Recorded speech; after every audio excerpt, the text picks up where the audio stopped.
as artwork. You might not understand this. The way that I spit is like putting strokes on the canvas.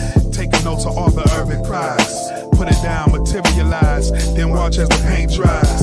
Better bet the ink, cause every time I think it's time to keep it flow while these other cats sing. No Titanic, too over dramatic. I feel like new edition in the brain now.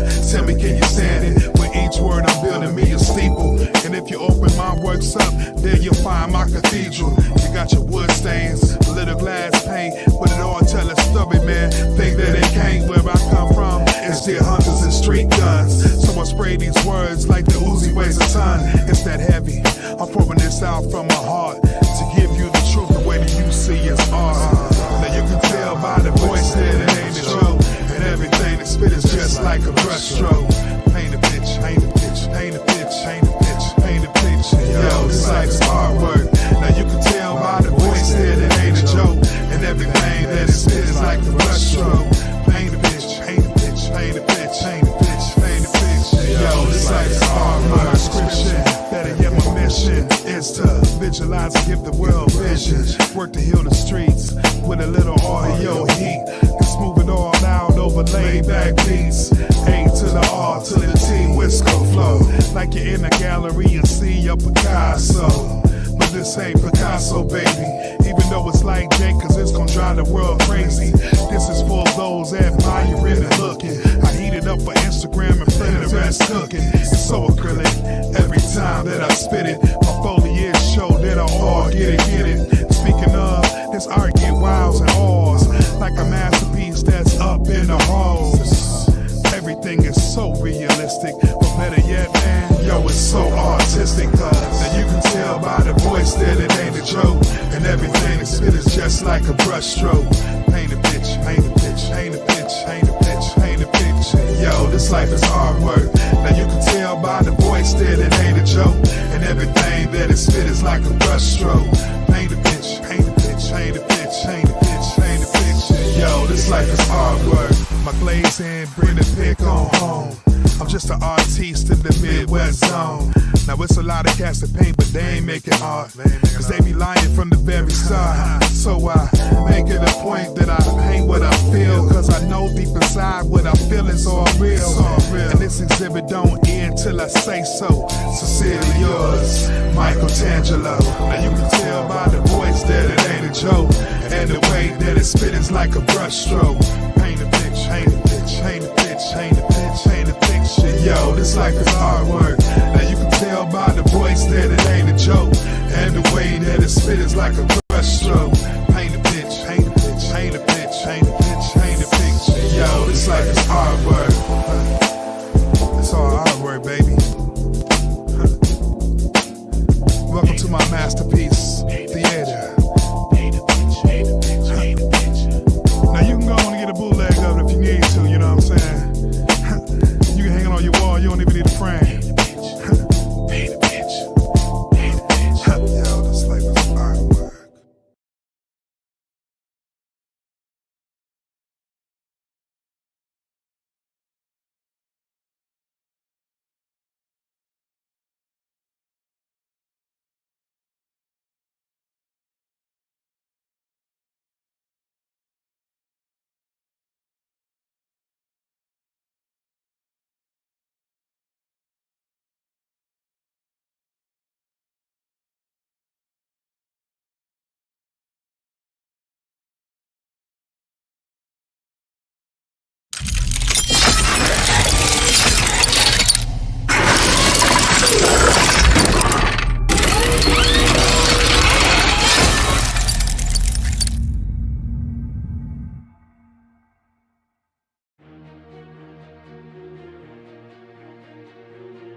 In a world saturated with content, your trusted RBN embodies that spirit, espousing a philosophy grounded in accountability as it tackles Black social issues, family issues, and political issues with the rigor and fervor that are both rare and necessary.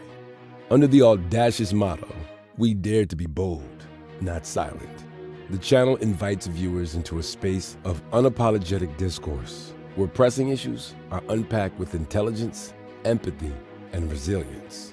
Standing at the intersection of empowerment and education, this platform recognizes that discussions around Black social issues cannot be contained within narrow confines. Hence, it sprawls into diverse territories. Beyond the headlines, your trusted RBN explores the undercurrents shaping Black people issues with the lens that is both piercing and compassionate.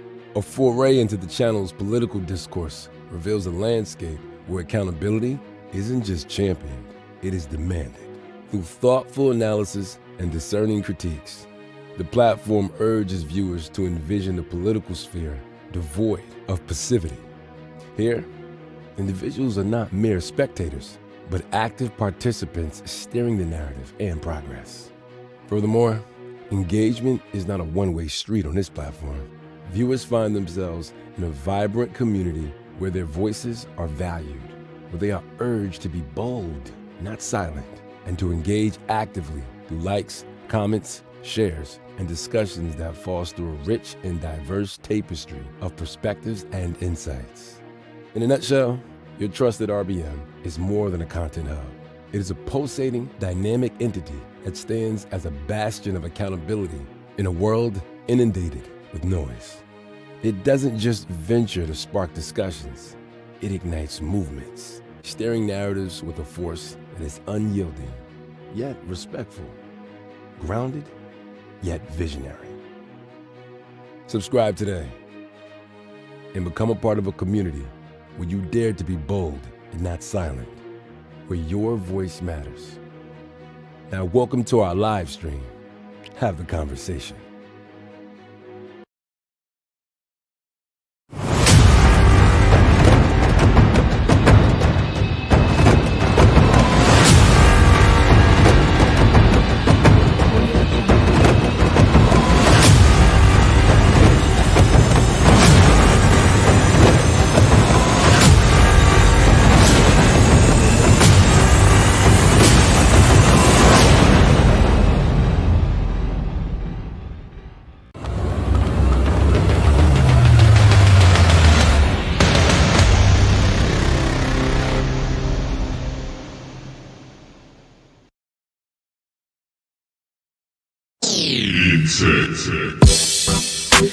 LPZ up in here.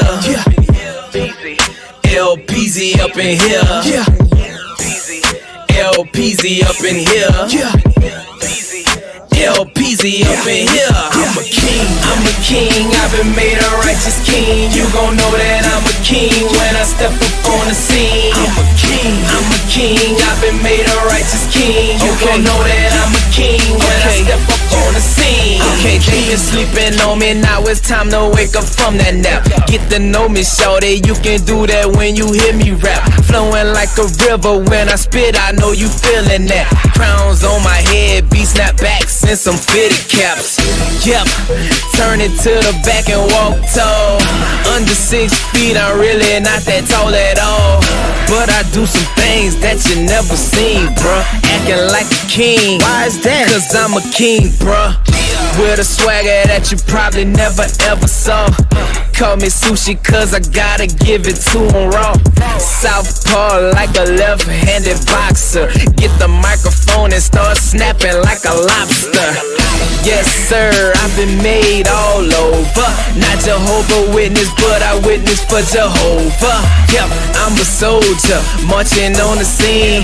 Christ paid the price, so I've been made a righteous king. I'm a king, I'm a king. I've been made a righteous king. You gon' know that I'm a king when I step up on the scene. I'm a king, I'm a king. I've been made a righteous king. You gon' know that I'm a king when I step step up on the scene. I'm a king, I'm a king, I've been made a righteous king. You gon' know that I'm a king when I step up on the scene. I'm a king, I'm a king, I've been made a righteous king. You gon' know that I'm a king when I step up on the scene.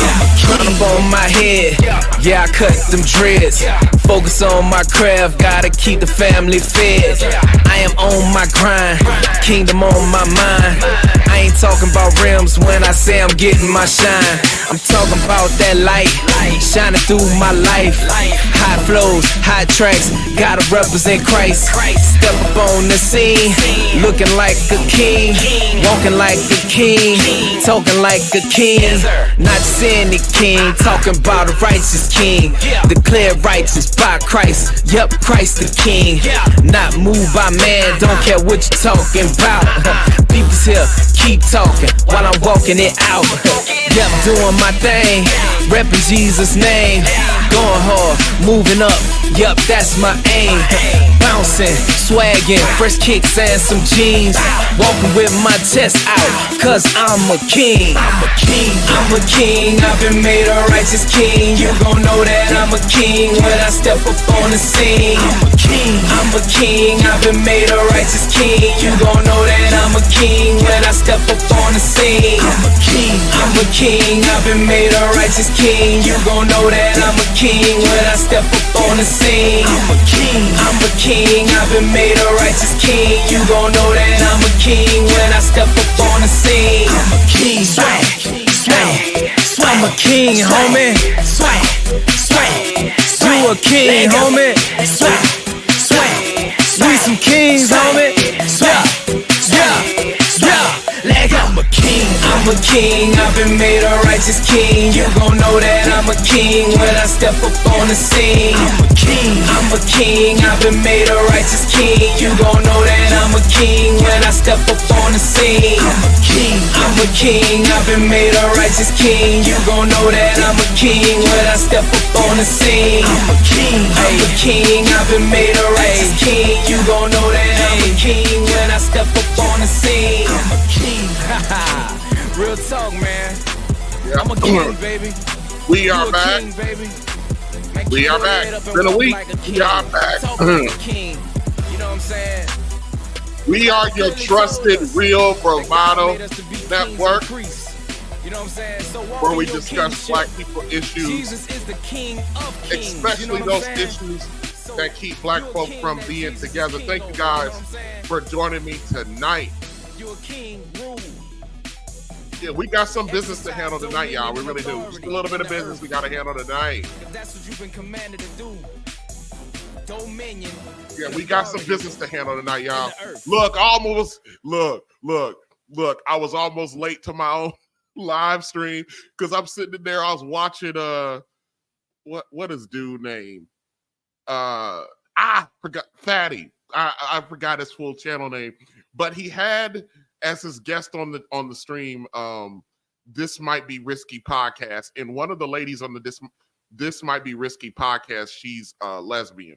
So one of the brothers was on there, and she kind of, told the brother that he was soft about how he dealt in his relationship, and he was like, "How do you get to comment on male and female relationships when you're not in a relationship with a male?" I was like, "Oh my God." I was like, "Oh my God." I was like, "Really?" I was like, "Dude." Bang! Bang! He got her on that one. So I was almost late because I was getting caught up in that mess over there. But I got my own business to talk about over here. Before I forget, please, everyone, acknowledge me. Acknowledge the real Bravado Network. Acknowledge the chat. Acknowledge those who watch the clips, who provide the comments, and please acknowledge the top supporter of this stream, who is Take Heed to the Message. If there's any one of my what you call those, the blue people, the wrench people. Yeah, if one of you guys can go grab Take Heed to the Message channel, put channel link and put it in the chat, I appreciate it. Take heed to the message. Tomorrow night, I will be doing a live stream called Don't Call It a Comeback. And that stream is completely and utterly inspired by Take Heed to the Message. Late last week, I believe it was, Take Heed to the Message said something in her live stream that prompted what I'm going to talk about tomorrow. She was talking about, and we all at this point are familiar with the former NBA player Joe Smith. And Take Heed to the Message said, was talking about how out of pocket his wife is and the fact that the brother is down a little bit. And so she talked about the comeback. He might be down now, but the one thing about productive men is they might be down now, but you got to watch out for that comeback. So tomorrow's stream is entitled Don't Call It a Comeback. And for those of you who are just out of curiosity, who wants to know some personal information about me, tomorrow will be the time for you to pull up, because don't call it a comeback. So I'm going to talk specifically about how Black men become successful. Okay. And this will be a powerful, impactful stream tomorrow. Come by tomorrow, same time tomorrow, and we're going to get it in tomorrow. We got some real work to do tomorrow. But today is not necessarily real work. Today is all about taking care of some business. And boy, we got some business to take care of today. All right. So also, real quick, let me acknowledge a few things that happened right at the beginning of the stream. Money making is my thing, cause I'm trying to be rich, trying to put away meals.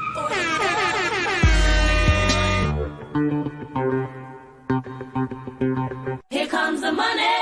Here we go. Here comes the All right. Want to send a loving shout out to Take Heed to the Message, who became a channel member. She actually became a channel member a couple of days ago when I actually scheduled this one. So I want to go ahead and shout her out. Not only is she the top supporter of today's stream, but she's also going to be, she is the inspiration for tomorrow night's live as well. So Take Heed to the Message. We thank you, and thank you for becoming a channel member. And I am working on some things for the channel members. So please stay tuned to that. I got some stuff that I'm coming to for specifically for the channel members. Okay. Also, a big thanks to Sister Harmonize with the $5, and you can't donate $5 without getting your acknowledgement.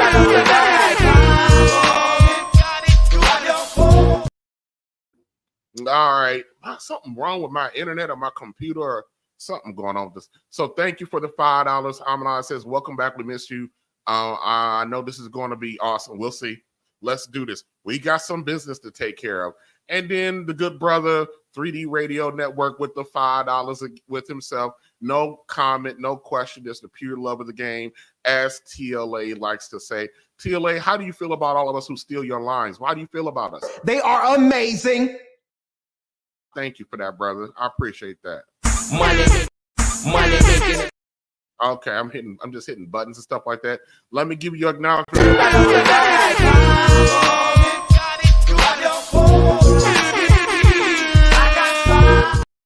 All right, and then finally, Harmonize with the last $2. I hope it ain't her last $2, but just in case it is. Hell no. No, that's not what I wanted to do. Straight up struggle streaming. See, this is why I need like a soundboard. I could just like press the damn thing. These last $2.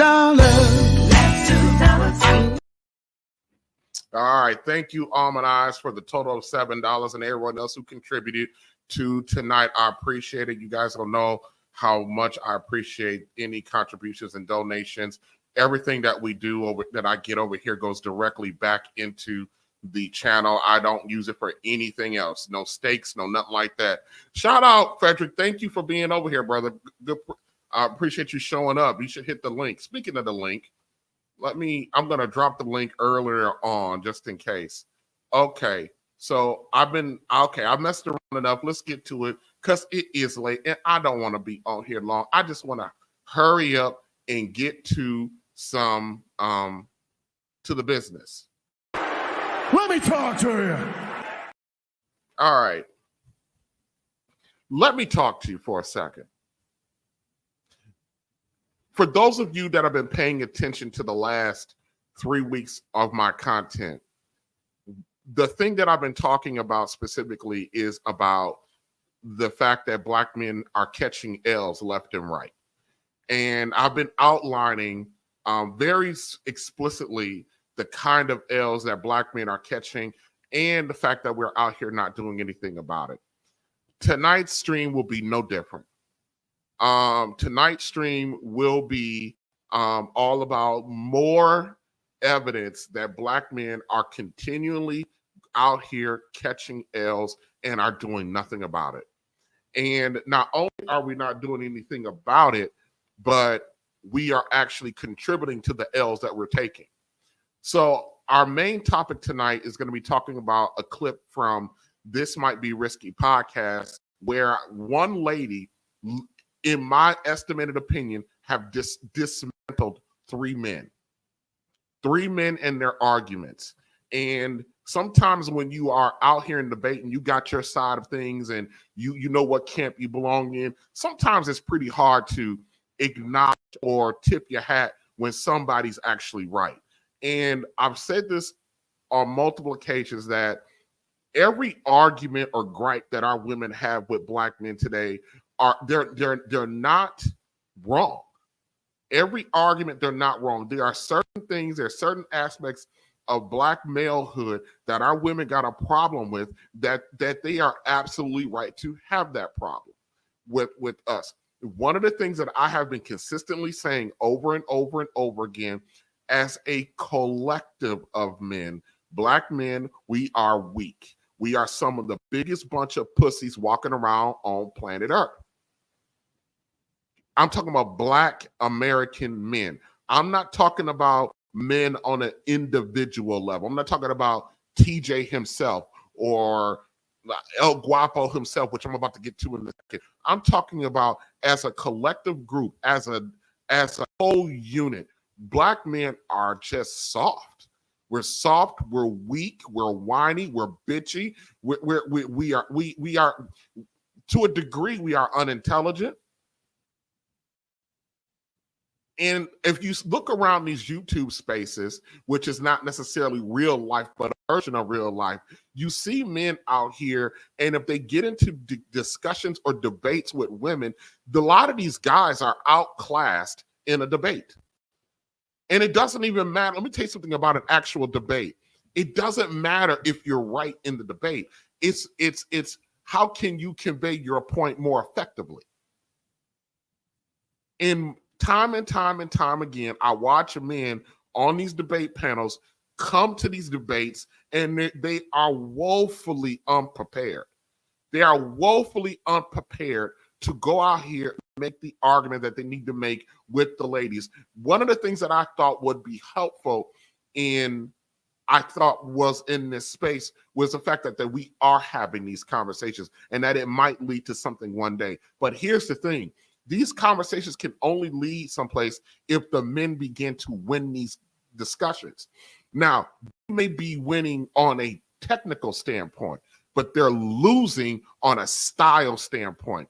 These ladies are coming up on these streams and they're just more proficient in the art of debate. And these women could be dead ass wrong, but because they know how to trap a dude within the debate, a lot of men underestimate our Black women. You think because you're a man that somehow that gives you every leverage over the woman. The only leverage it gives you is physically. Some of our women, even though their perspective is out of order and out of alignment, some of these women are sharp. They have historical knowledge. They can wrap that up in with present day, and they know how to debate, and they know how to argue to the women. That's what they do. So when you come at these ladies, when you're having these discussions, you have to come prepared. And when you don't come prepared, you overly represent how you continue to prove just how weak we are as men. So we're going to get to that part in a second from This Might Be Risky, but I want to address something real quick. And let me tell you guys, El Guapo from the Beautiful Lies YouTube channel and Chaotic Truth from Chaotic Truth Reacts or Chaotic Truth Live, he has 2 channels. On one particular issue, 2 brothers I diametrically opposed on one issue. Believe it or not, on every other issue, they are more alike than either one of them will give themselves credit for. It's Chaotic Truth. And the reason, normally, guys, I actually would have the clips and everything to illustrate this, but I'm going to get to why I do not. I actually do have Chaotic Truth's clip. I do not have El Guapo. For those of you who don't know, El Guapo and Chaotic Truth had a blow up live this week. I think it was Sunday night. They had a major blow up, a very public blow up, and it was disgusting. The blow up was absolutely disgusting. I actually thought the conversation would have been a productive conversation, but within 15 seconds, the entire conversation got derailed. It got to the point where El Guapo invited Chaotic Truth to his platform, and it to say that it lasted 15 seconds might be like that might be too fast for what I could know. And then Chaotic Truth, after he was bounced, decided to go and strike up his own live stream, and for 45 minutes, 50 minutes, completely call El Guapo every nigga in the book, threat fight El Guapo, tell him you can beat my ass because I'm 5'7" and you 6'10", and I might take an ass. It got ugly. And then El Guapo over there on his stream going rounds with each other on his stream. This was a fucking hot mess. And I'm saying this,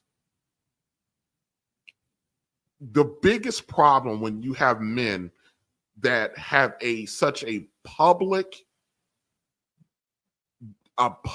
rift is that it sets up 2 camps.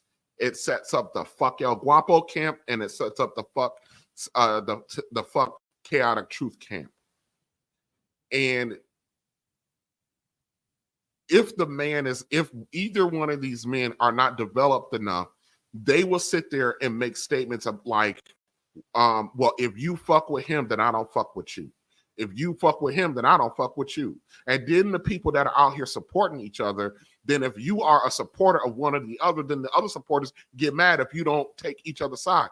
In El Guapo's chat that night, I saw a litany of people that come over and support my channel. I've seen the litany of people that support not only my channel, but other people's channel, saying, well, go fuck Chaotic. Chaotic is this, Chaotic clown, Chaotic is a clown. Chaotic is this, Chaotic is that. Which is fine and dandy. But when you're someone like me who really doesn't have a dog in the fight between Chaotic and El Guapo, and especially, and let me be a little transparent. Chaotic has been on the Real Bravado Network. Chaotic has done an over 2-hour live stream with me here on the Real Bravado Network. And the behaviors that I see Chaotic display on other channels, he does not display here. And I have grown to accept that Chaotic is a professional troll. But once you get past that and start listening to him, this is not an idiot. This is not an idiot in the least bit. He has sound, fact-based, historical-based analysis. Now, the way in which he goes about it, that's about how he builds his brand. To a degree, I thought maybe El Guapo would understand that, but that's not what happened. Chaotic Truth made a stance about the passport bros. And Chaotic's statement that he made, And this statement was made 2 weeks ago on a different podcast, and somebody clipped it up and sent it to El Guapo, and El Guapo decided to do a whole live stream about it because El Guapo has an affection for the passport bros, which I don't blame him. I don't blame him. Everyone needs an advocate for their stuff. But I believe El Guapo took that statement a little bit out of context. And not only did he take it out of context, but El Guapo also personalized it. Now, I think El Guapo initially did the right thing by inviting Chaotic Truth onto his platform to have a conversation about it. But I think the way that I think Chaotic haphazardly approached this situation. I don't think Chaotic understood how much the passport bros situation means to El Guapo and how personal it is for him. And so I think those two things, the lack of understanding and the lack of seriousness from Chaotic's standpoint and the overly seriousness from Chaotic, from El Guapo, created this large rift and blow up. Quite frankly, I wish I could have El Guapo over here, that I was large enough that he would actually want to come over and talk to me. But I would like to talk to him about this. I would like him to talk about this because as productive black men, Chaotic is a productive black man who, by the way, is married to a black woman. El Guapo is a productive black man who's failed and succeeded over and over and over again. El Guapo his story will fit nicely in what I'm doing tomorrow, talking about don't call it a comeback. His story will fit nicely in that, the failure and reemergence of oneself over and over again.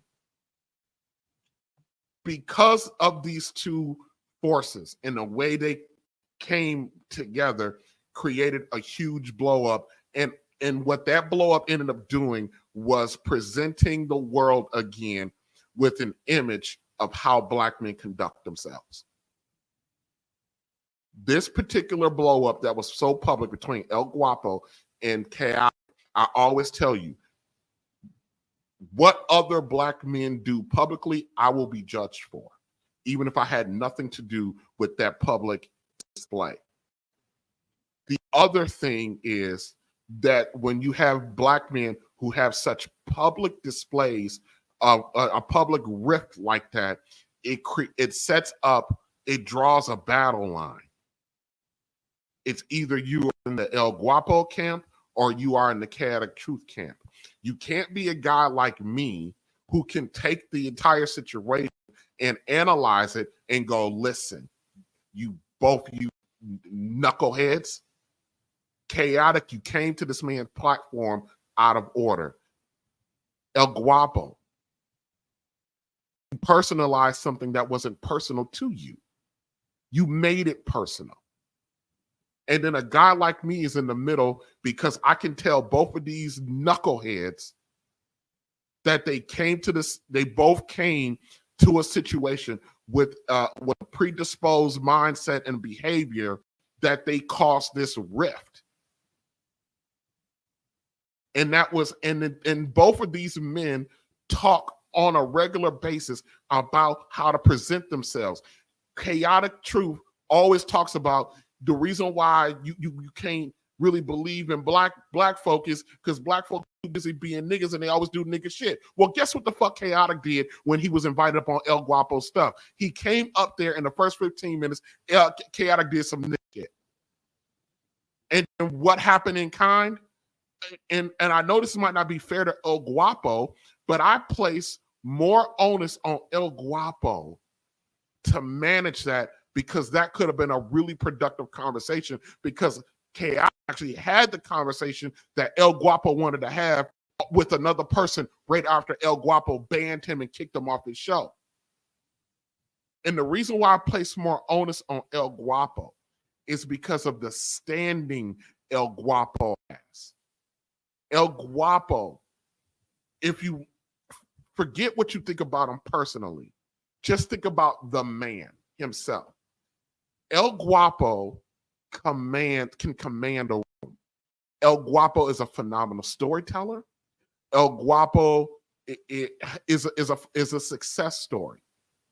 It's a non-conventional success story from both of us, but it's there.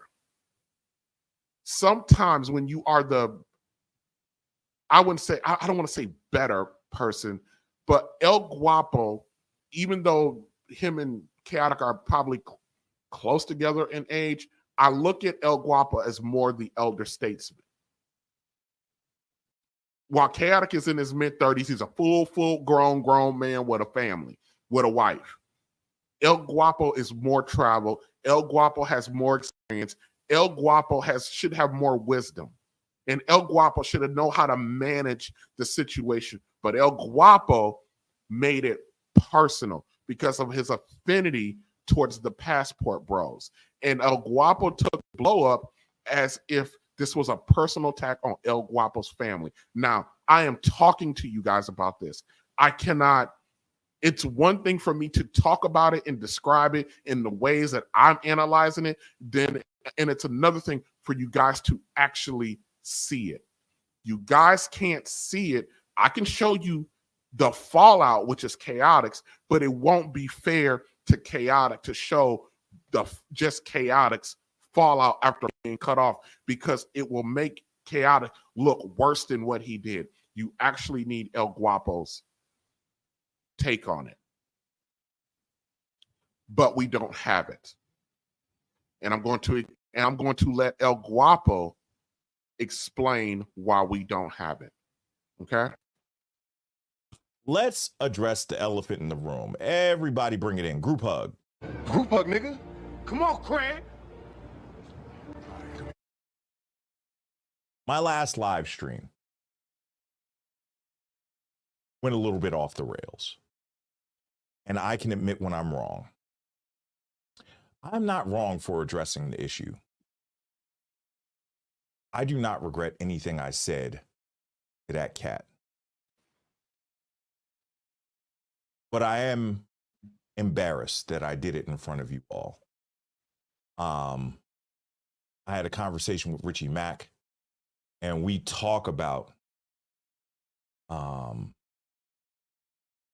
not getting down into the slums with folks that we shouldn't be doing it. And I regret doing that in front of you all, hence why I took it down off of YouTube and I deleted it.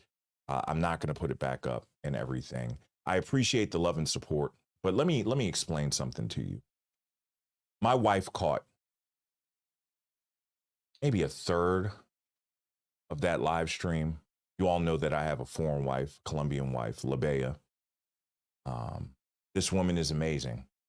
I mean, she really is amazing. Yeah, we've had our problems in the past, but who hasn't had them? And at least I'm honest and transparent about them. You know what I'm saying?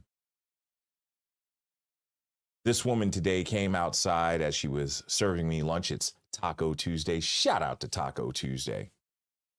And I'm sitting there and I'm working. And she brings me my tacos. I like to work outside on the deck and stuff like that. She brings me my tacos. She comes out with guapito and she has his little sippy cup. He loves that sippy cup. And up until now, he's only been drinking water out of it. And it comes out, she has a fresh sippy cup with some juice in it. And I'm like, wow, what is that? And she's like, it's plum juice made fresh. You know, my son to this day has not had any processed food, anything like that. He does drink formula, but other than that, she makes some soups and purees every single day fresh, never freezes anything or refrigerates it, no leftovers, nothing like that.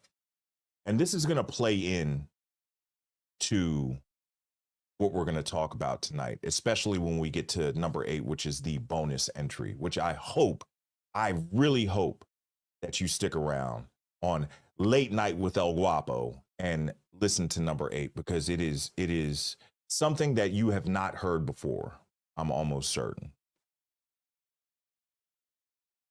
I've been in the studio getting my montage together for you all. I go use the restroom. I go outside, smoke a cigarette. This woman is in the kitchen. She's cleaning. I take another break. She's upstairs scrubbing the bathroom, the shower floor, cleaning the mirror in my bathroom, because we have a his and hers master bathroom. This woman is a gem. And as she was watching my last live stream,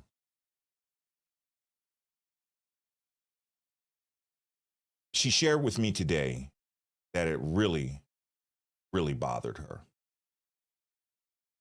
And the reason it bothered her is because to her, people are just people. And yes, we may be blessed to have been born in this country and have a little bit more opportunity, but that does not make us any better than her. And she said, Guapo, will you send me the full video and everything about what the guy said? And I said, nah, I'm not going to do that. I said, I'll think about it, but I've made my decision. No, I'm not going to send it. So do I regret saying what I said the way that I said it to that cat? No. I do regret doing it in front of you all. So I hope that you will grant me a little grace, a little bit of mercy, and forgive me for that. I believe in standing up for the things that are sacred in my life. My wife is one of them. My children are also one of them. And as I said before, I will defend my family against all foes, foreign and domestic. Here's the part of this that I really am, I don't know if the word disappointed is appropriate with El Guapo. Chaotic did not attack El Guapo's family. He did not attack his child. He did not attack his wife. But El Guapo, here, Almanize, I think, put it up on the on here. El Guapo took what Chaotic said and put it on his wife and child, because El Guapo said something extremely negative about women in foreign countries, that they're I think he said something to the fact, and this is why he said something to the fact that they are dirty in whatever. I said that they're dirty or something, or inferior and dirty. And El Guapo took that very personally. And I can understand how El Guapo can take that very personally, because El Guapo is married to a non-American woman. And now he has a child with a brand new child with a non-American woman. So I get to a degree how El Guapo could take that personally, but El Guapo is implying directly that Chaotic attacked his wife and his child directly, and that did not happen. That did not happen. So that part of it is not fair to Chaotic. People are coming after Chaotic because they are under the impression that Chaotic attacked El Guapo's wife and son.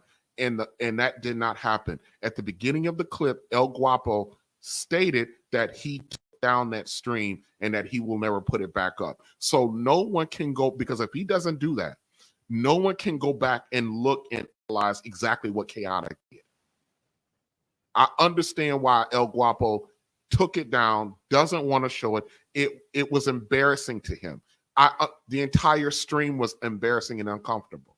But there's a part of that stream. The narrative is not fair to Chaotic entirely. And I'm not defending Chaotic, because Chaotic came to this man's channel wrong. He came to him wrong, very flippant.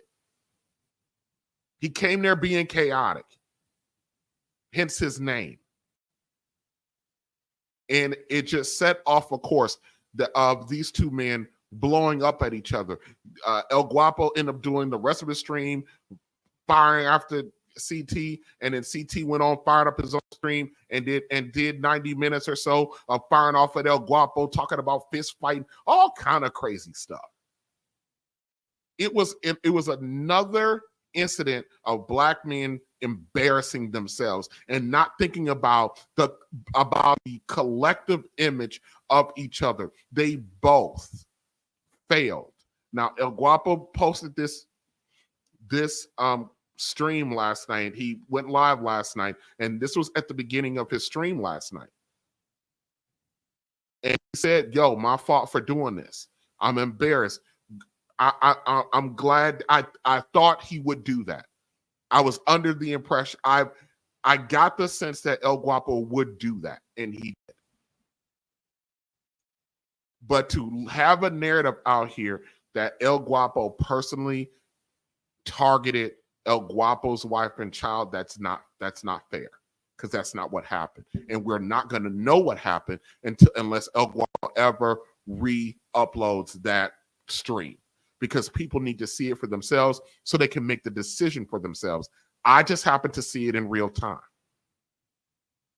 And it would have been nice to refer at least back to the parts where El Guapo had an issue with Chaotic's statement, from then next to Chaotic coming up, and then to Chaotic being kicked off, and then El Guapo's subsequent rant about, like a few minutes of his rant. It'd have been nice to kind of have all of that together, but we don't have it. We got a piece missing. I got all the Chaotic stuff, which it makes Chaotic's rant makes him look like a lunatic.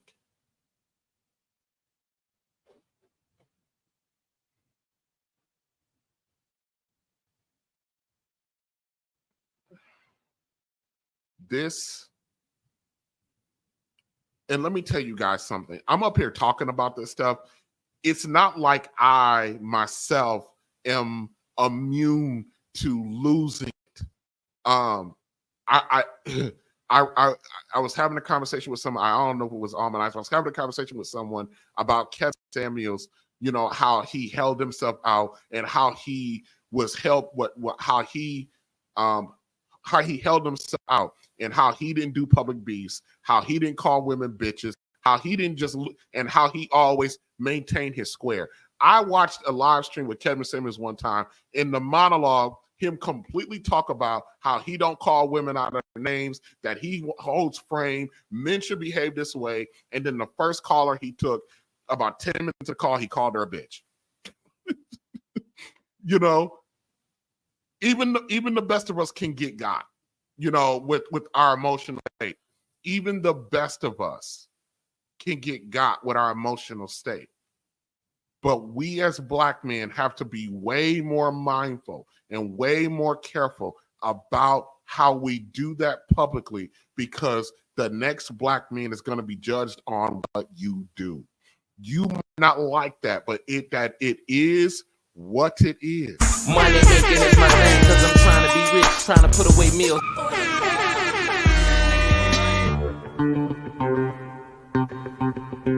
Here comes the money.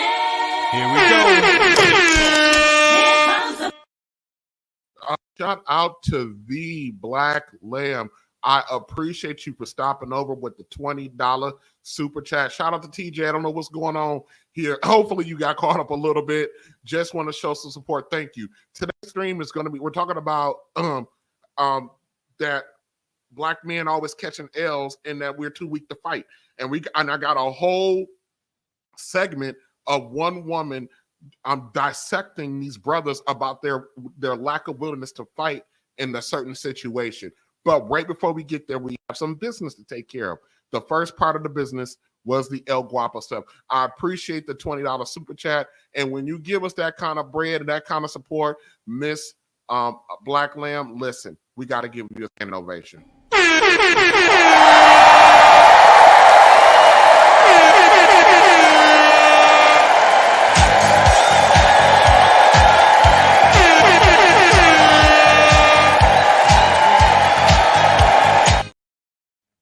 All right. So I wish I had an opportunity to really talk to El Guapo in detail about this, about his mindset, and why he felt. I can only assume why he felt so attacked by this. And this is unfortunate. Because literally there are now two camps. It's fuck El Guapo camp and a fuck Chaotic Truth camp, and it shouldn't be that way.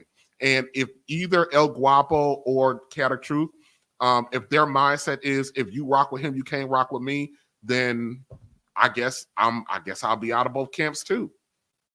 Now there are let me be clear.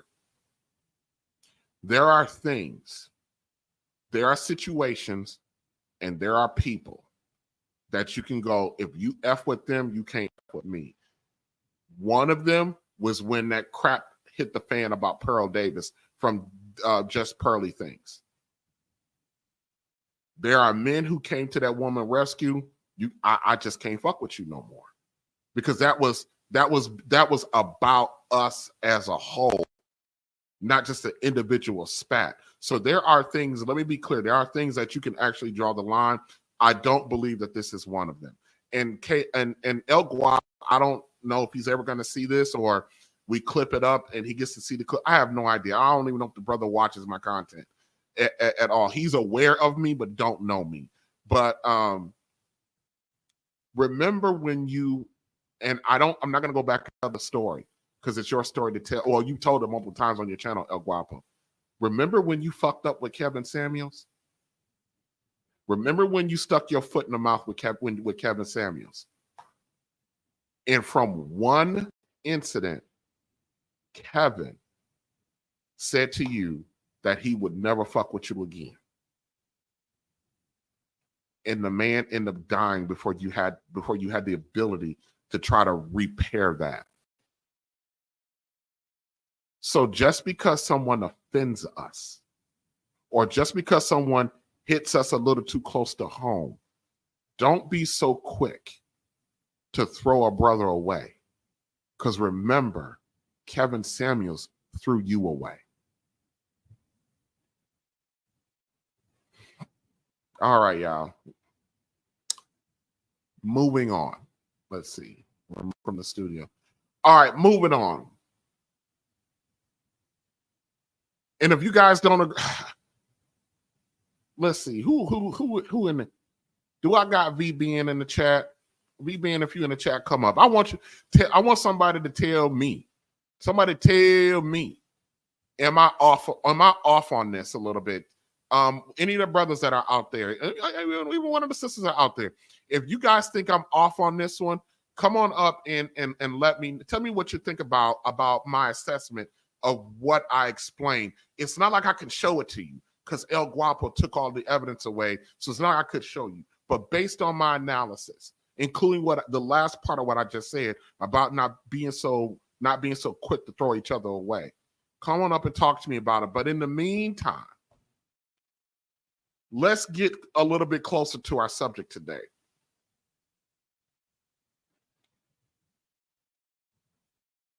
One of the reasons why I call Black men the weakest group of people in this country is the fact that we don't do a good job of defending ourselves. And it seems right now, especially on social media, the biggest advocates of Black men, the biggest fighters for Black men are women who love Black men. And there should not be more Black women fighting for us than black men. There should not be more Black women that are eloquently fighting that can make the case for you better than you. But Black women are making the case for us. Hold that thought. V-Ben, what's up? Sir, yes, sir. Yeah, what you got to say? No, you are right. I agree with you.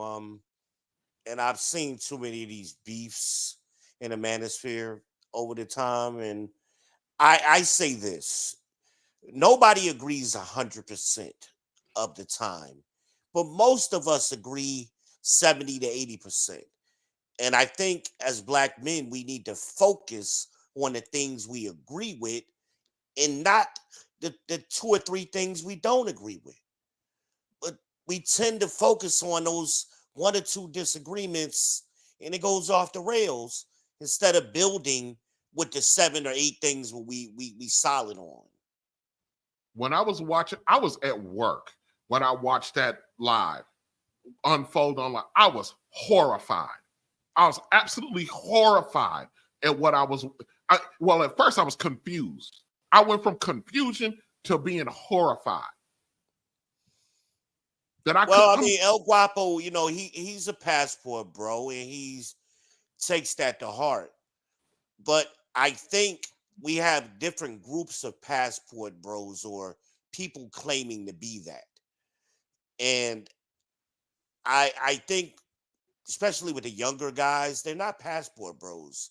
They want to be, but they're not there yet. And it used to be a time, like going back to the MGTOWs and stuff, those guys were 45 and up. These guys were established. So a lot of these new guys, they ain't even got a bus card. They ain't never been cross town in their own city, and they talk about being passport bros. Yeah, I get all of that. My issue was the eruption, the eruption that seemed to be unnecessary. Well, he got triggered. He took it personal because his wife is foreign.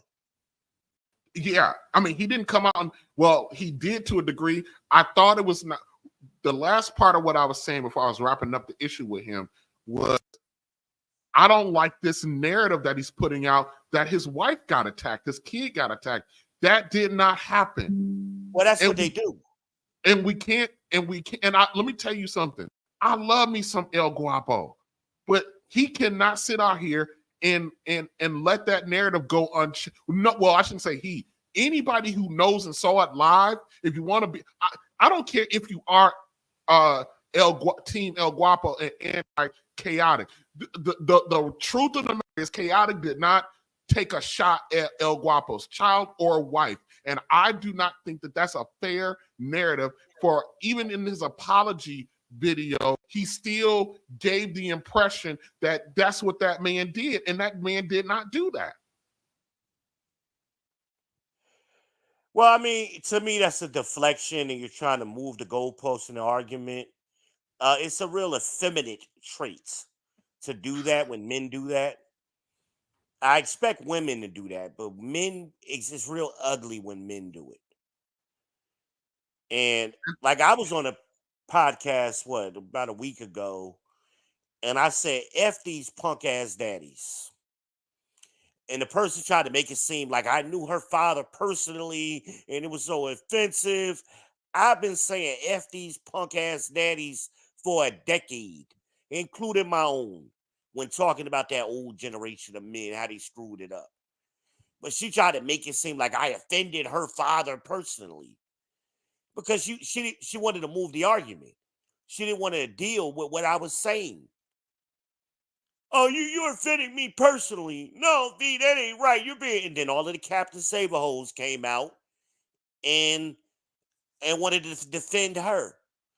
First of all, she brought herself over here to the manosphere. This is how men speak. And I'm not going to be apologetic and change how I speak. That's why we created this space, so we could speak naturally in the way we normally speak. Right. And if a woman some wants feathers is going to get ruffled. That's how men do. Yes, we ruffle each other's feathers. We absolutely do. But that's what we do. I wish I had an opportunity to speak to El Guapo. El Guapo has been nothing but enemy because I've used and reacted to some of his content before. I've reached out to him. He's been a gentleman towards me. So I think this was a situation. Listen, I watched. You know what? No, I can probably identify. So I was watching the Republican debate last night. Right. Or not the night of it. Night before last. So the Indian guy, I forget his name, but the Indian guy, I was actually kind of rocking with a lot of his perspective. I was like, I can dig with that. Even though I've never voted Republican in my life, but I was digging what he was saying. And then he did something that if I was standing on the stage, I would have fucking cold cocked him. Right. There's only one woman on the stage. And I'm not saying that a woman should be given special treatment. When it's a debate, when it's political blood sport, all is fair within the realm of that. This man personally attacked her daughter, her teenage daughter, and every other man on that stage, white man, what is one brother on the stage, they just stood there. Me, and this is probably, I guess, where me and El Guapo might be aligned. If I was standing next to him, I would have decked him. Right. I would have straight up decked him. There's just certain things that you don't do. And the brother's like 36, the Indian dude's like 36 years old, so he don't understand. That's a woman there. While yet she's, the debate is fair game, that's still a woman right there. Right. You don't attack that woman's family or child like that because that woman can't fuck you up. Right. But I Right, can. certain rules, and I agree with you, RBN. But a I whole can't. lot with that. I'm just saying, I say it a lot. if they're debating policy or what she did or something this woman said, you know what I mean, within the scope of the political arena, and he get down and dirty and get it with an uppercut, fair is fair. But Well, when men understand. he There's went always after a that, threat of he went after that violence one. between us. He went after that woman's family, and if I was the man on the stage, I would have decked them. Yeah, The we damn understand debate that there's a threat of violence. Right. And he would have done that to me, especially with me standing next to him. But he did. But that's even a little bit different than what El Guapo. So I understand the sentiment because El Guapo's wife and son did not get directly attacked. This man called out this woman's child by name. And was like, well, you raised blank your daughter named such to do. Why is she doing what? Yeah, that's a personal attack. Man, I would have, if I was a That's ad hominem. That's personal. Let me tell you something. White men in white America drive the political landscape for white America. Any one of those dudes who had to do to even to jump over down, because they're all trying to jump over Donald Trump for the nomination. If any one of them wanted a shot beating Donald Trump, all they would have had to do was deck that dude. Deck him right there on stage. Straight up deck him. Because men with families understand. You don't attack you can attack me all you want to. You don't attack my family. You understand? Unless I make my family the issue. Yes, but she didn't. But Yeah, anyway, she didn't. Right? She did not. That was Nikki Haley. She did not. She did not. And Nikki Haley's a whole fucking dumpster fire to me. But she. Oh, I agree with that 100%. But she's still a woman. But I mean, still a woman. I understand what you're saying about a woman. I just think in general. I mean, if you and I we arguing, you could be like, "Fuck you, V," and we be talking the next day like it ain't a big deal. But if you bring up my kids by name, it's like a you problem. Personal information that you got, like, whoa, bro. You know we got problems now. That's a whole problem right then and there. You know we got problems when I see you, right? Right. Do not pass go. Do not collect. But anyways, I just wanted to make the case that did not happen with El Guapo.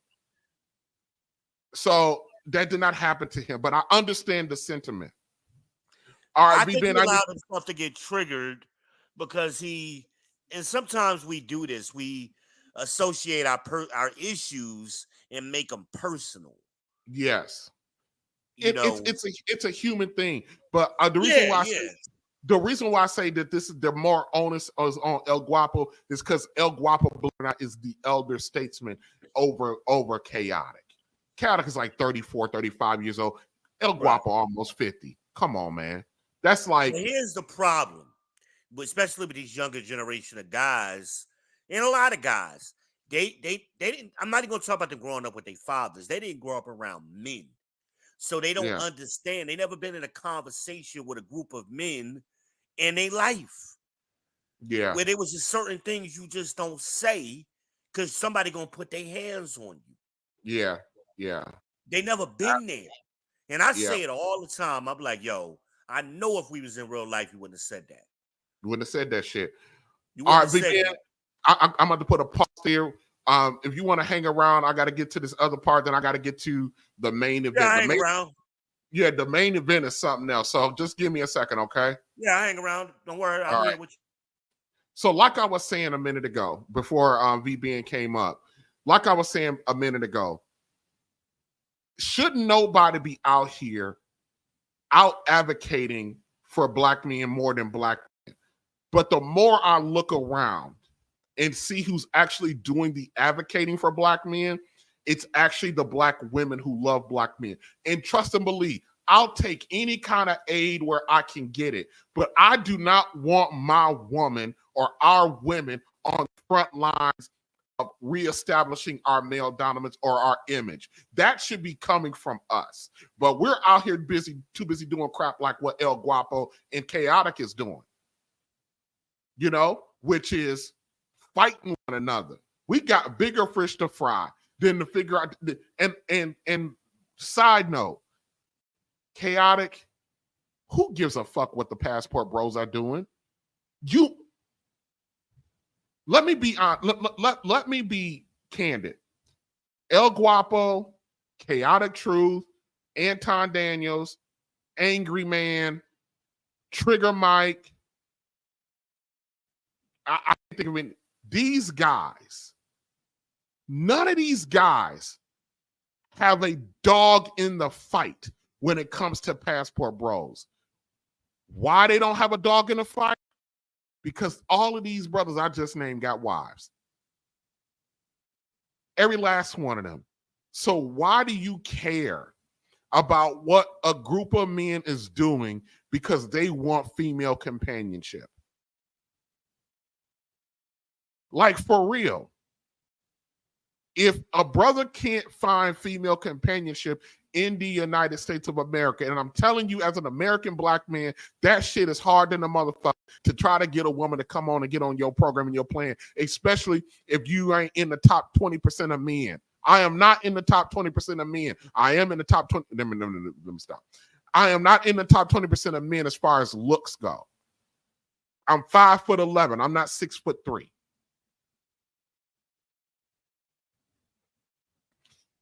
It is very difficult, even with a guy who has what they call significant resource.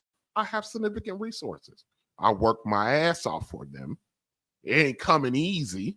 It's coming with a lot of time being taken away from not being at home, but it's there.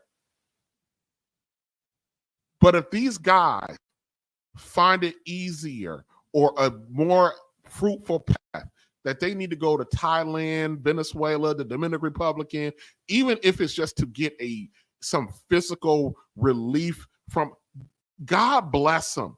Why are we wasting our time with these guys? Let them go. You don't want them anyway. Let me tell you something. The men don't respect them anyway, and the women don't want them. So why are we got any fucking problems with the passport bros? They're not out here making videos trashing us.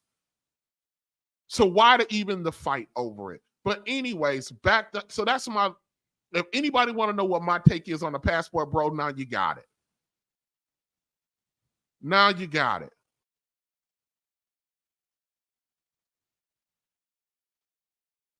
So why are we out here? Why am I out here seeing, maybe I'm wrong, but I am seeing more women advocating for, and let me tell you something, it's actually more married women. They don't have a dog in the fight like the Mona Bees, like the Take Heed to the Message, like the Crimson Cures. They don't have these women got husbands. But they're out here advocating for, I'm seeing more advocacy for us and our issues in that from women that share my reflection than I do men. And the men out here that are advocating for us can't get 20 people to show up on their damn channels. Can't get 20 people to show up on their goddamn channels. I want to show, I'm going to run a clip from Melanie King. I normally don't watch Melanie King. But the advocacy, let's take a look at this. Black men, we got a problem. We got a big problem. Trying to get at the root cause. Why are men in such crisis? I mean, the stats are like only 40% go to college. So they're losing out to women there in a big way. And women with degrees don't marry men who don't have degrees. So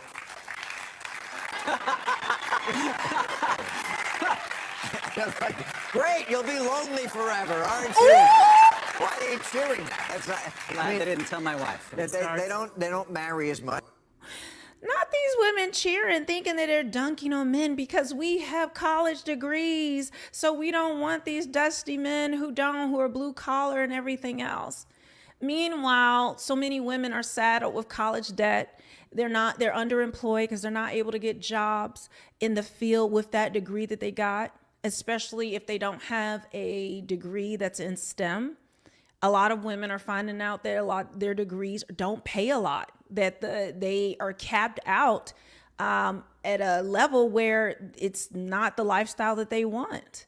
Damn. And so then we find the cycle of women then wanting a man who has a degree, who has more than she has, because that gives her security, because she, she has a place to fall, because women are that in society, women have backup plans. Women have inherent value when they're born. And so women are able to, the government and their systems in place that are going to hold a woman's hand and help her walk through life. That is not the case with men. And so these women with these degrees, they feel as though their natural place is with a man with a degree as well. But your education is one of the smaller things that most men are looking for when they're... But a lot of women don't understand that, because we are trying to see men and date men and be with men and value in men what we value in men. We want men to value in us what we value in them. That's a better... Different sexes, we're two different beings. We value different things. Are there some corollaries? Yes, but even if both want love, love is translated to men and women differently. So these women cheering, Bill Maher was right. Like, sis, you gonna be single. Damn. Which I think is great, but other people think that's a terrible thing. Okay, people do like a mate, whatever. That's whatever your boat floats by. But there is something going on. I mean, mass shootings is a uniquely male crime. It's always because some dude in Buffalo, had somebody swipe left on him. It's amazing. Beta! Yeah. Beta! Too much. I feel like that's what's going on here. Is a lot of... I have not heard of any mass, being linked to dating. I mean, there have been where guys who are in, whatever, but like to correlate all these men in crisis, and this is where you go straight to that, when the vast majority of men are out here working jobs, responsible adults. They're not doing these things. Like, this is why these conversations are never serious and they don't go anywhere. Oh, thank you. Oh, thank you. Thank you. Thank you. The media doesn't take it serious. Like, was he trying to be funny? Because you got to try harder, boo. Sort of maleness coming to the fore and announcing itself in violence and racism and hatred because they're lonely and lost and feel that they are not useful in society. How did we get there? The most unstable nations in the world have one thing in common, and that is they have too many lonely, broke, and alone men. It's the most dangerous person in the world. Someone Rusty wasn't attacked because of the fatwa. He was attacked because a guy was living in his mother's basement. We have a crisis among young men, and it starts at a young age. Young men are twice as likely on a behavior-adjusted basis to be suspended. 7 in 10 high school valedictorians are women. For every two female graduates from college in the next 5 years, you only have one. The scariest stat, walking down the avenue that is America, only 1 in 3 men under the age of 30 have had sex in the last year. And you hear... Damn. Did he say 1 out of 3? Ugh. Sex and your brain fires. But the bottom line is, it's a key step to the elemental foundation of any society, and that is relationships. Young men aren't attaching to work. They aren't attaching to women. They aren't attaching to schools. We are producing too many of the most dangerous person in society, and we are losing. The man is basically saying the most dangerous person in society is a man who is not attached to a woman.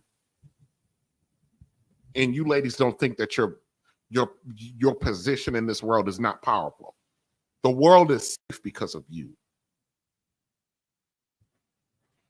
Losing out on a key. We're not going to have kids. We're not going to have a productive society. We're going to have more violence. And also, we're going to have a society that does not value young men, and they do not. Young men are different. They develop later. And by the way, if you're a young man, this work from home thing is a disaster. They need young men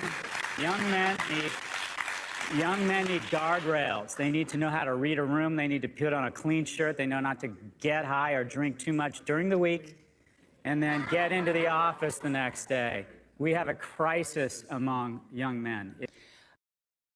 And this crisis is not just, I know, believe it or not, Bill Maher and this bald-headed white dude, they're talking about white boys, but the same thing applies to black boys as well. It's probably even worse for black boys because of the standard of entry that a lot of our women try to place on our guys. So I wanted to point out to this clip right here because I wanted to show that Melanie is going out of her way and she's doing it in a methodical way to advocate for men. Now, Melanie is advocating for black men, even though she's using this clip from Bill Maher's politically, let's call Real Time with Bill Maher show to prove her point.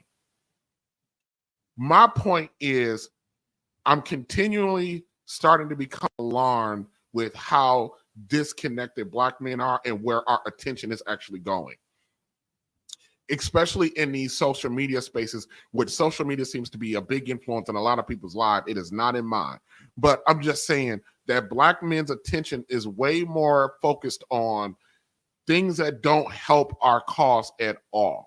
And the people that are out here trying to focus on our cause is actually being led by women to a degree, which,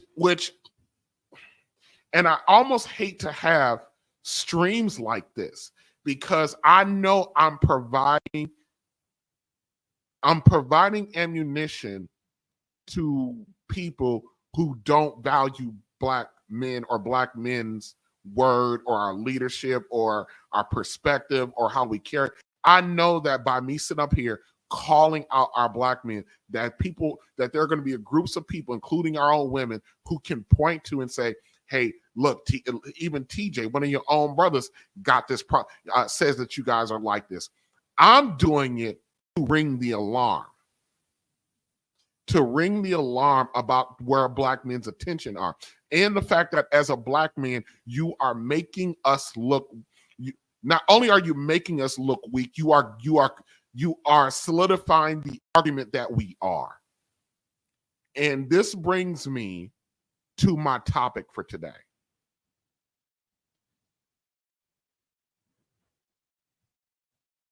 I'm going to drop the link because I'm probably going to need some help with this topic. Hold on a second.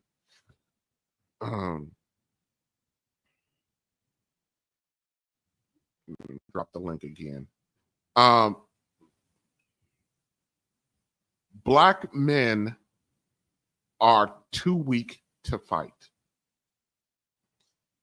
At the beginning of this live stream, I talked about how when we show up to defend, we show up. I'm talking about, when I say we, I'm talking about black men. We show up. Hold on a second. We show up unprepared to make the argument. What's up, V-Man? Oh, you hitting on it good right now. I'm with you. You ain't by yourself in this thought process. I say it all the time. We're not prepared to compete. We want to fight each other on some emotional shit, but we don't want to compete. So we don't compare, we don't care collectively about our black male image. No. And I'm about to show, this is you guys in the chat, you got V-Band, everybody. I'm about to show a clip, and we're going to take some time on this clip. I'm about to show a clip where one woman destroys 3 black men about a subject that these men just should have said, you're right. This was absolutely humiliating. I was embarrassed to watch this.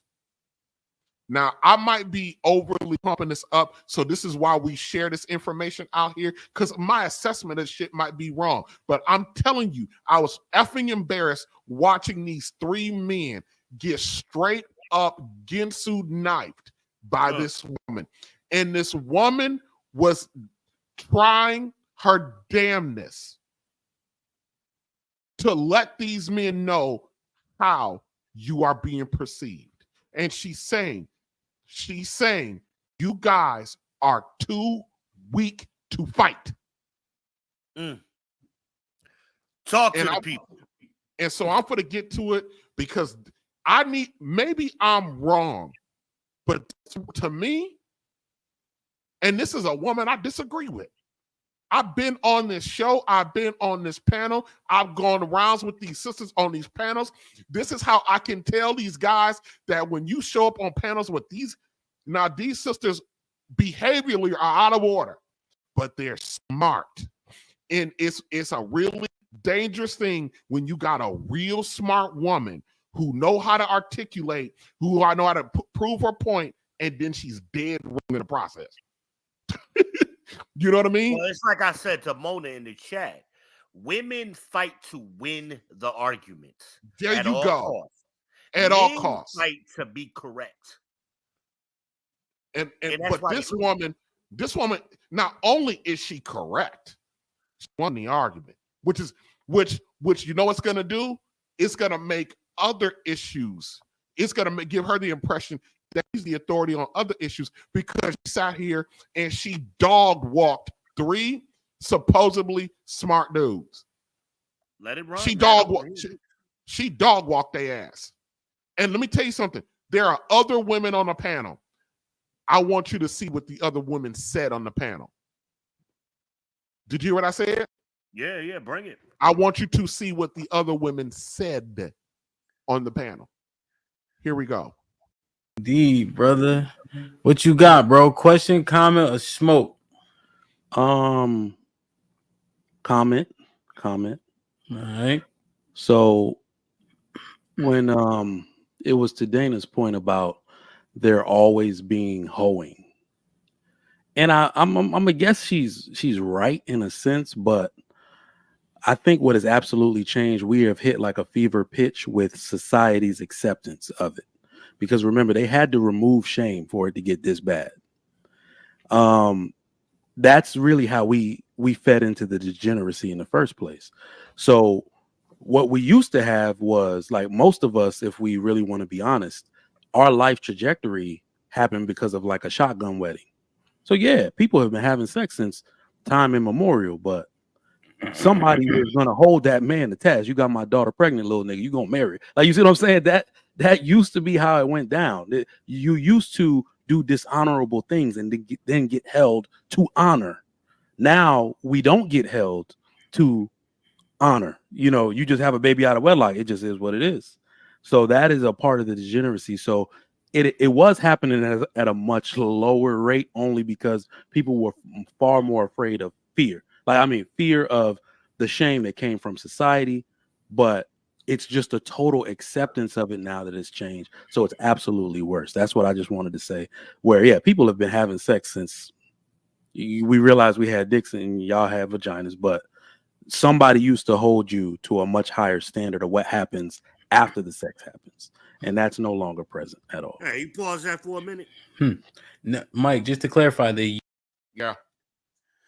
See, I hate this somebody thing. We need to start calling out who that somebody he's talking about was. It was our punk ass daddies who dropped the ball. Let's call it out and be honest about it. They dropped the ball.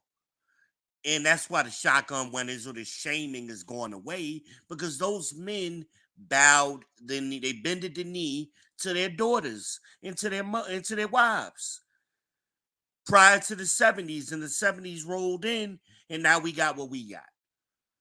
Yep. But we got to start being honest and stop using this vague language of somebody and a lot, and we use these vague terminology. In the day, they took us out of the home, all that bullshit. Yeah. I mean, let's talk intelligently. Enough Yep. time is going by. The data is in for us to say this is what happened. And these group of men, see, I don't blame the women. Women got problems, yeah, but we allowed it. We allowed it. Because our dads, the silent generations, our grandfathers, and the baby boomer fathers, they were punks. And I know a lot of people romanticize those men, but the truth is they were punks and they dropped the ball. Yep, absolutely. All right, let's get back to this. I want to get to Yeah, I'm sorry. to Ro. Yeah. My daughter or whatever. You got to talk to me first. And so why did the fathers stop? Why did the fathers stop? And I'm saying that on purpose. Why did the fathers stop doing that?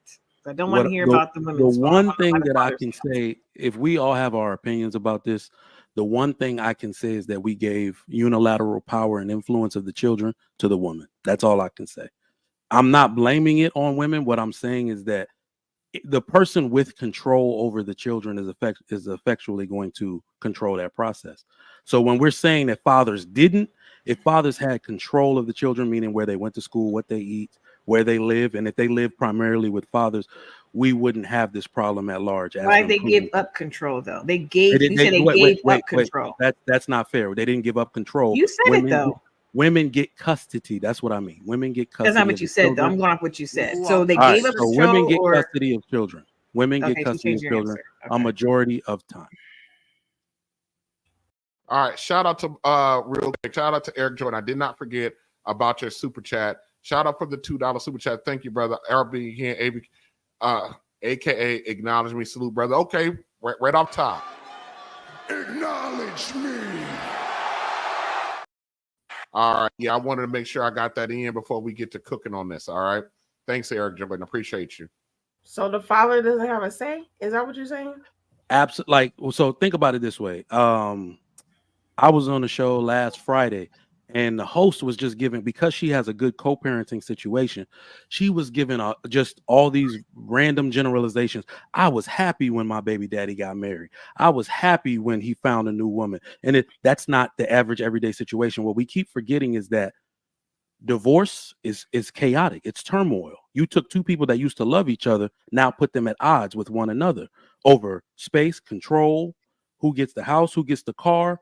You see what I'm saying? So it's supposed to be a civil thing in logically speaking. Well, we got to do what we got to do for the children.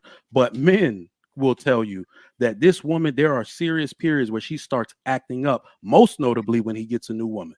Now she wants to exert control in one kind of way. He gets a new job. She wants control over that and wants to increase child support. It's a tumultuous situation. So I would love for everybody to have a 100% amicable co-parenting situation, but let the men tell you that's not the way they baby. Okay. All of this sounds good and dandy. He's sitting up here making this case. I don't know if you guys are noticing.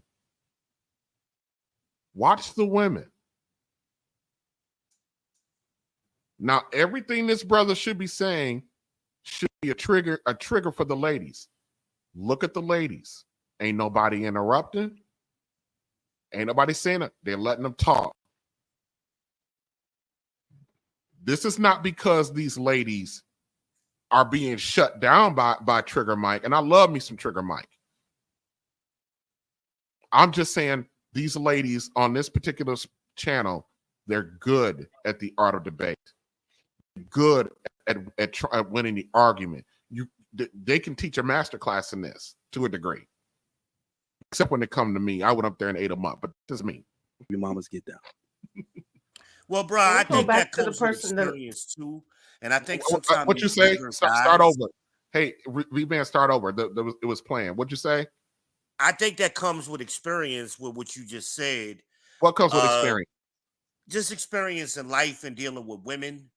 I think a lot of times these guys jump up on these panels and their lack of experience in dealing with women shows. There you go. It shows because I what you said is what I was thinking. I don't have that problem.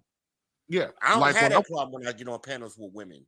When I went up there and I debated these ladies, I was anticipating what they said and would cut them off before they even had We've heard it 1,000 times. before they even had an opportunity to say it.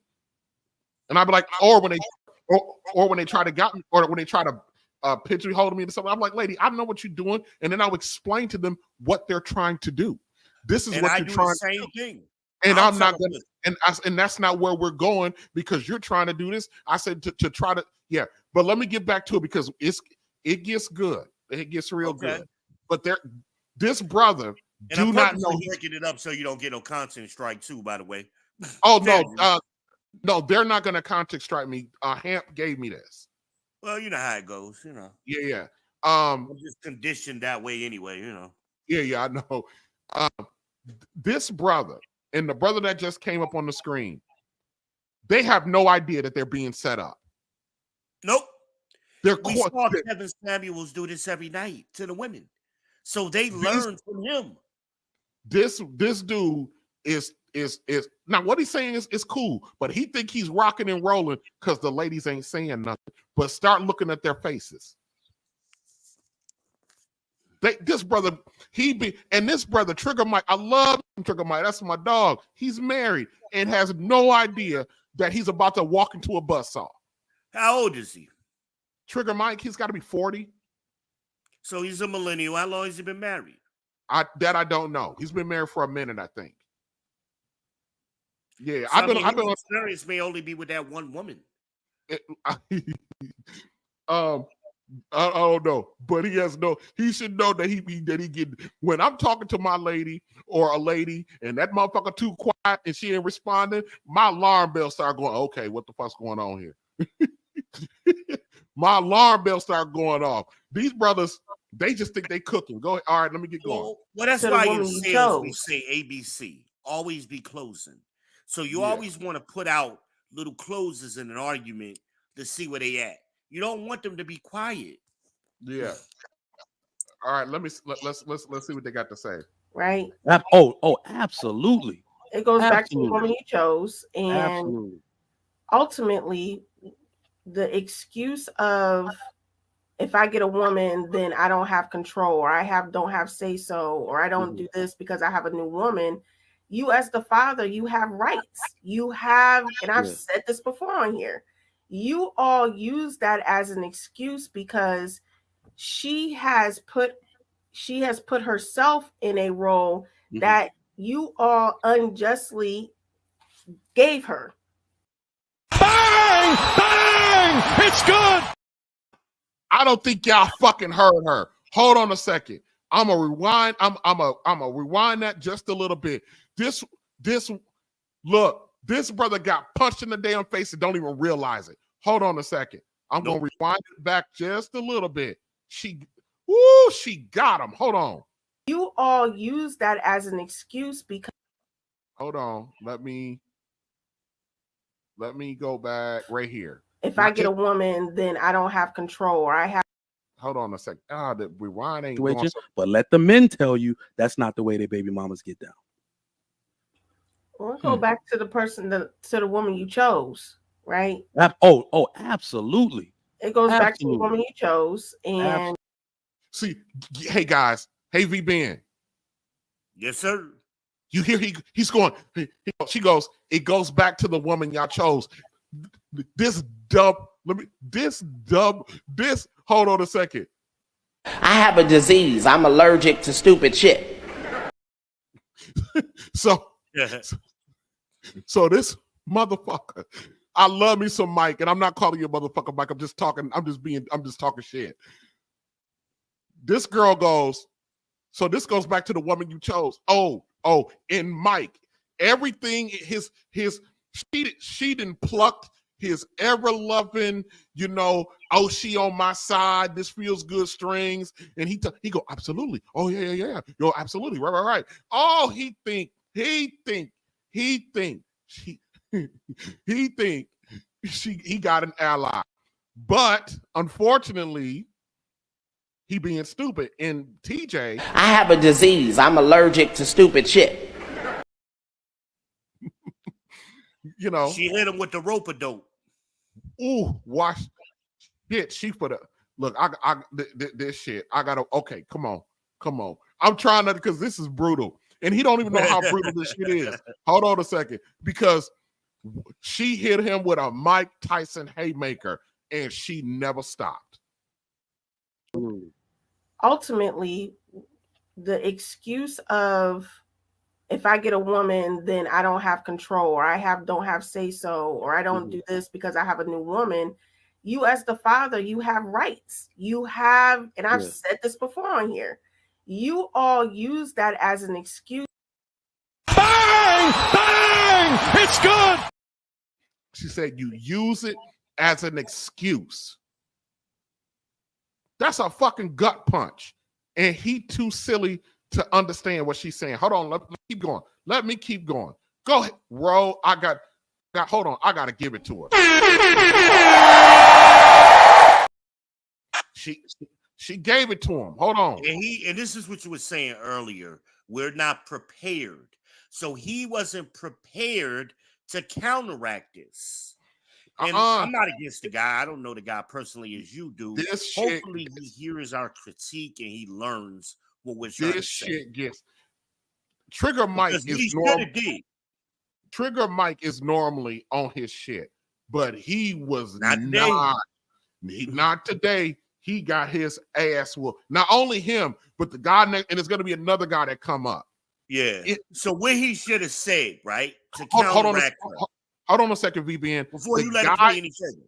Yeah, the guy in the upper corner, this is his show. He doesn't even look.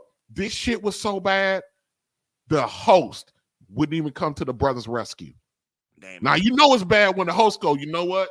I'm gonna let y'all go ahead and hang with this shit. I don't want. Your audience may be wondering what we're hearing. They may not be where we are. So that's why I'm trying to offer what I would have said in response so far.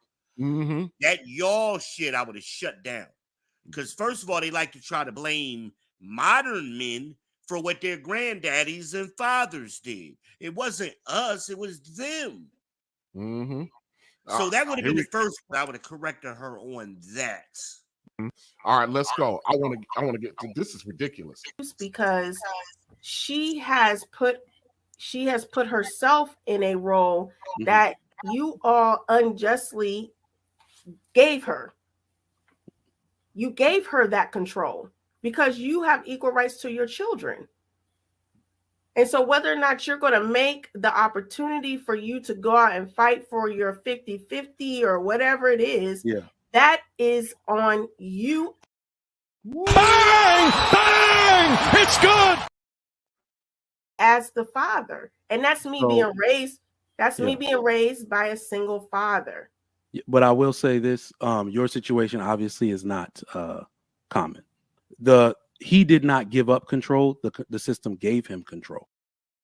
Blame it on the rain. Remember, here comes the man blame. Oh my God. She gut punched him.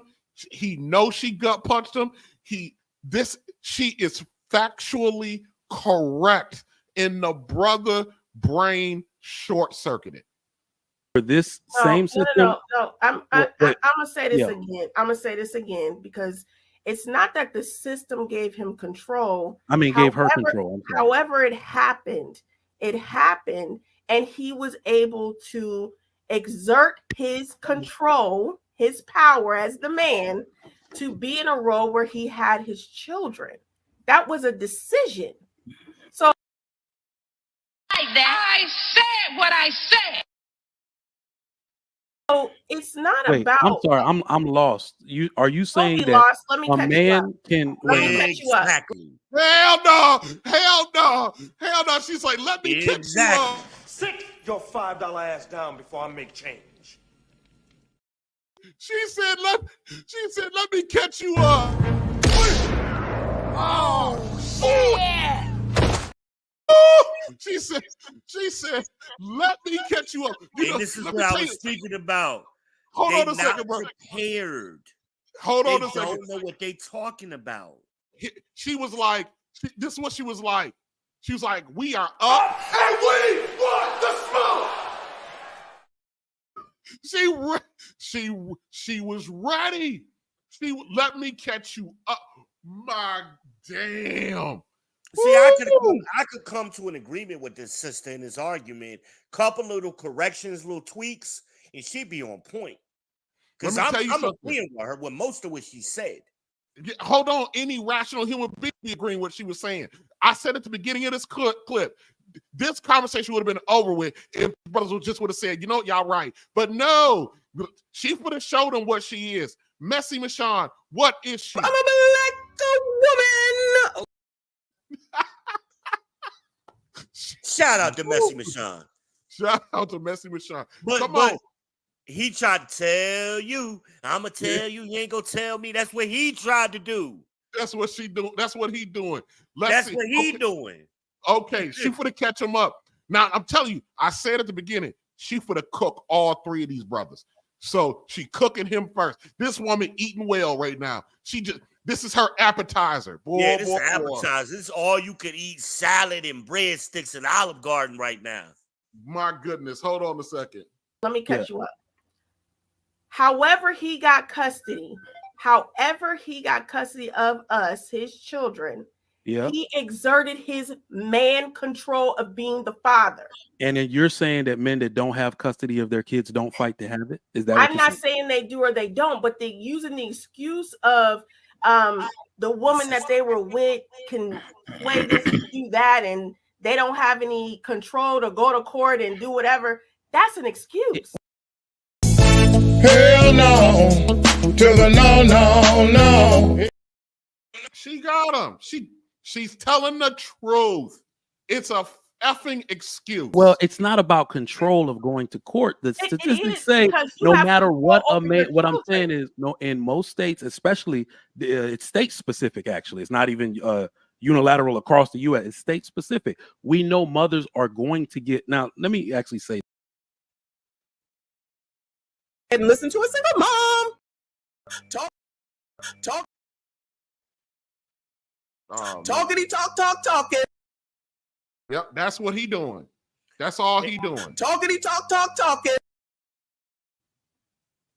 I've heard. Do you not realize? Well, we realize that divorce and custody of children is a very terrible battle. We forget that men still have a responsibility and an urgency to want to protect the woman's reputation because of the children. I'm not gonna tear. Hold on. I'm not gonna tear her ass up in court and tell her what they did because I don't. Blame it on the rain.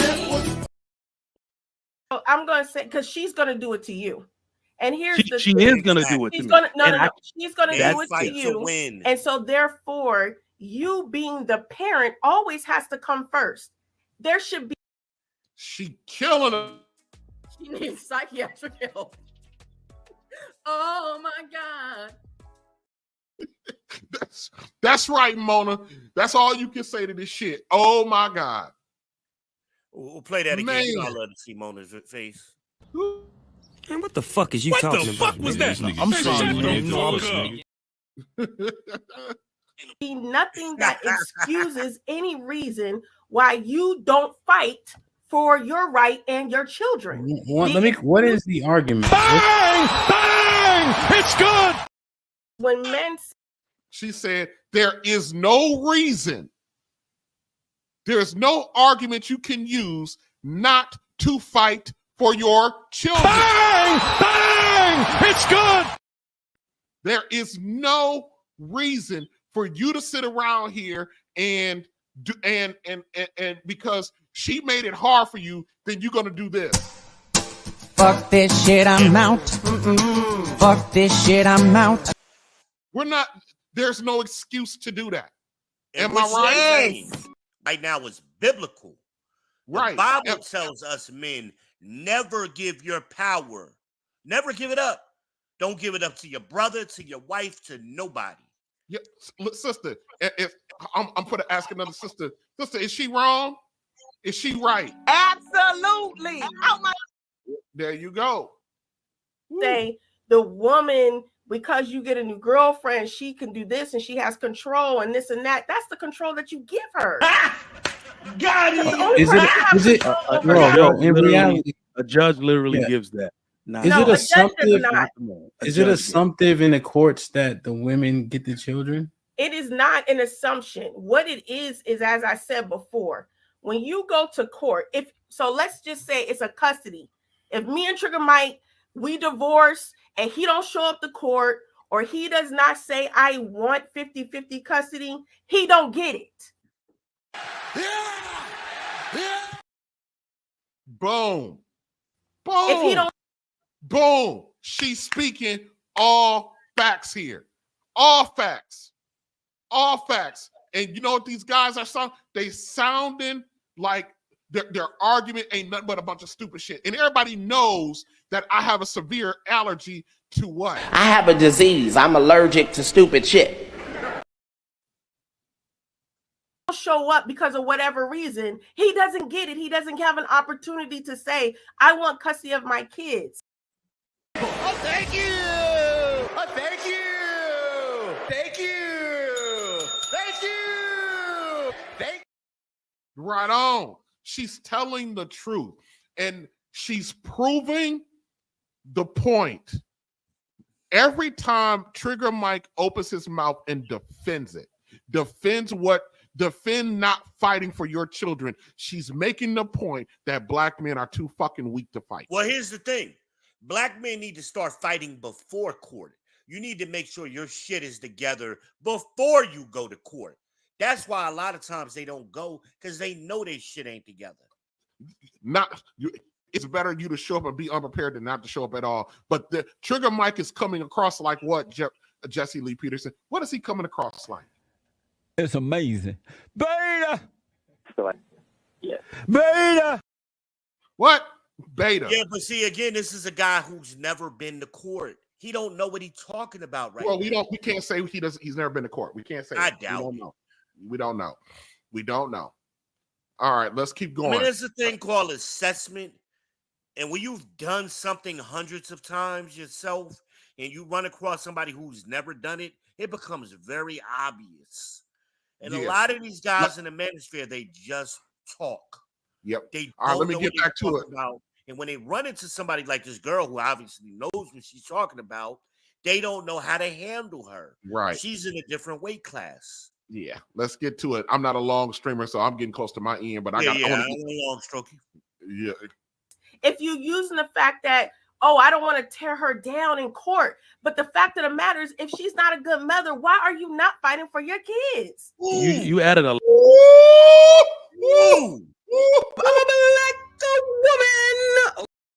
She roaring on her ass, on that ass. She letting that brother. Throw in the towel, nigga. Throw in the towel.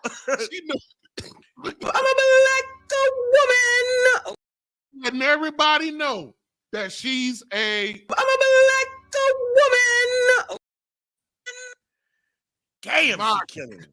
My goodness, man, this is kind of like. It's like that Bugs Bunny clip. Remember the Bugs Bunny clip when he was in the pot, the Indian was cutting up the carrots? Bugs said, what we having for dinner smells good? Rabbit stew, motherfucker. That's what she B-Ben, she heard. That's all she heard. Shit. Boy, she about to fight, boy. Her Rocky theme music, man. She about the Rocky is playing. They telling him, don't get up. Don't get up. Don't get up. Don't get up. He's straight up doing it. He just, I mean, she is amped up. She all the way. And we want the smoke. She, man, look. Hey, she is hey, whooping him like Kunta Kinte right now.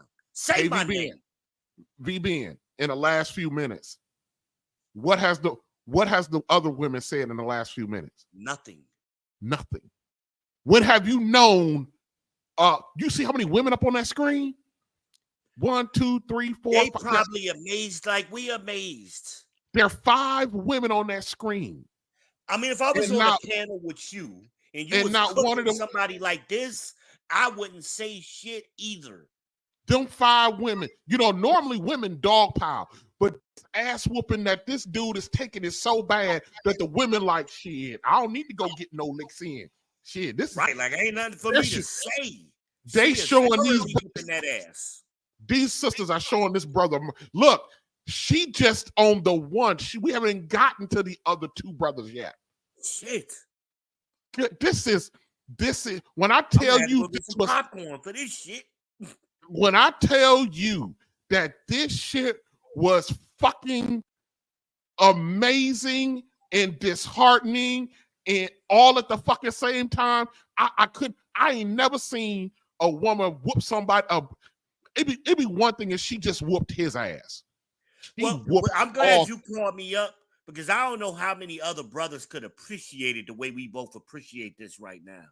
This woman, and I'm so sad because doing this stream is going to just give fuel fire to women who use it inappropriately. This woman is appropriately holding, and this, let me tell you something, to sit there to say that black women can't hold their men accountable, that's some bullshit. This is accountability at its finest coming from a woman. And let me point out something else. She ain't nowhere near being disrespectful. Oh, I was thinking that too.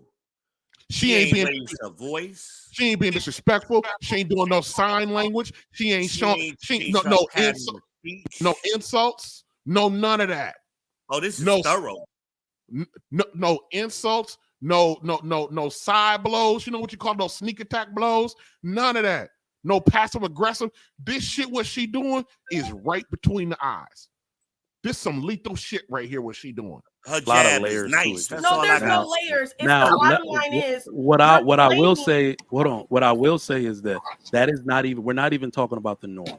The norm is most of these situations are settled out of court, and most men do have joint custody of their children. Well, you just said, Trigger Mike, well, hold on. No. I'm not gonna let you do that because you do that. Can I explain myself? The outliers are what we're talking about. When you came on here, you stated that a woman dictates certain movements with the children.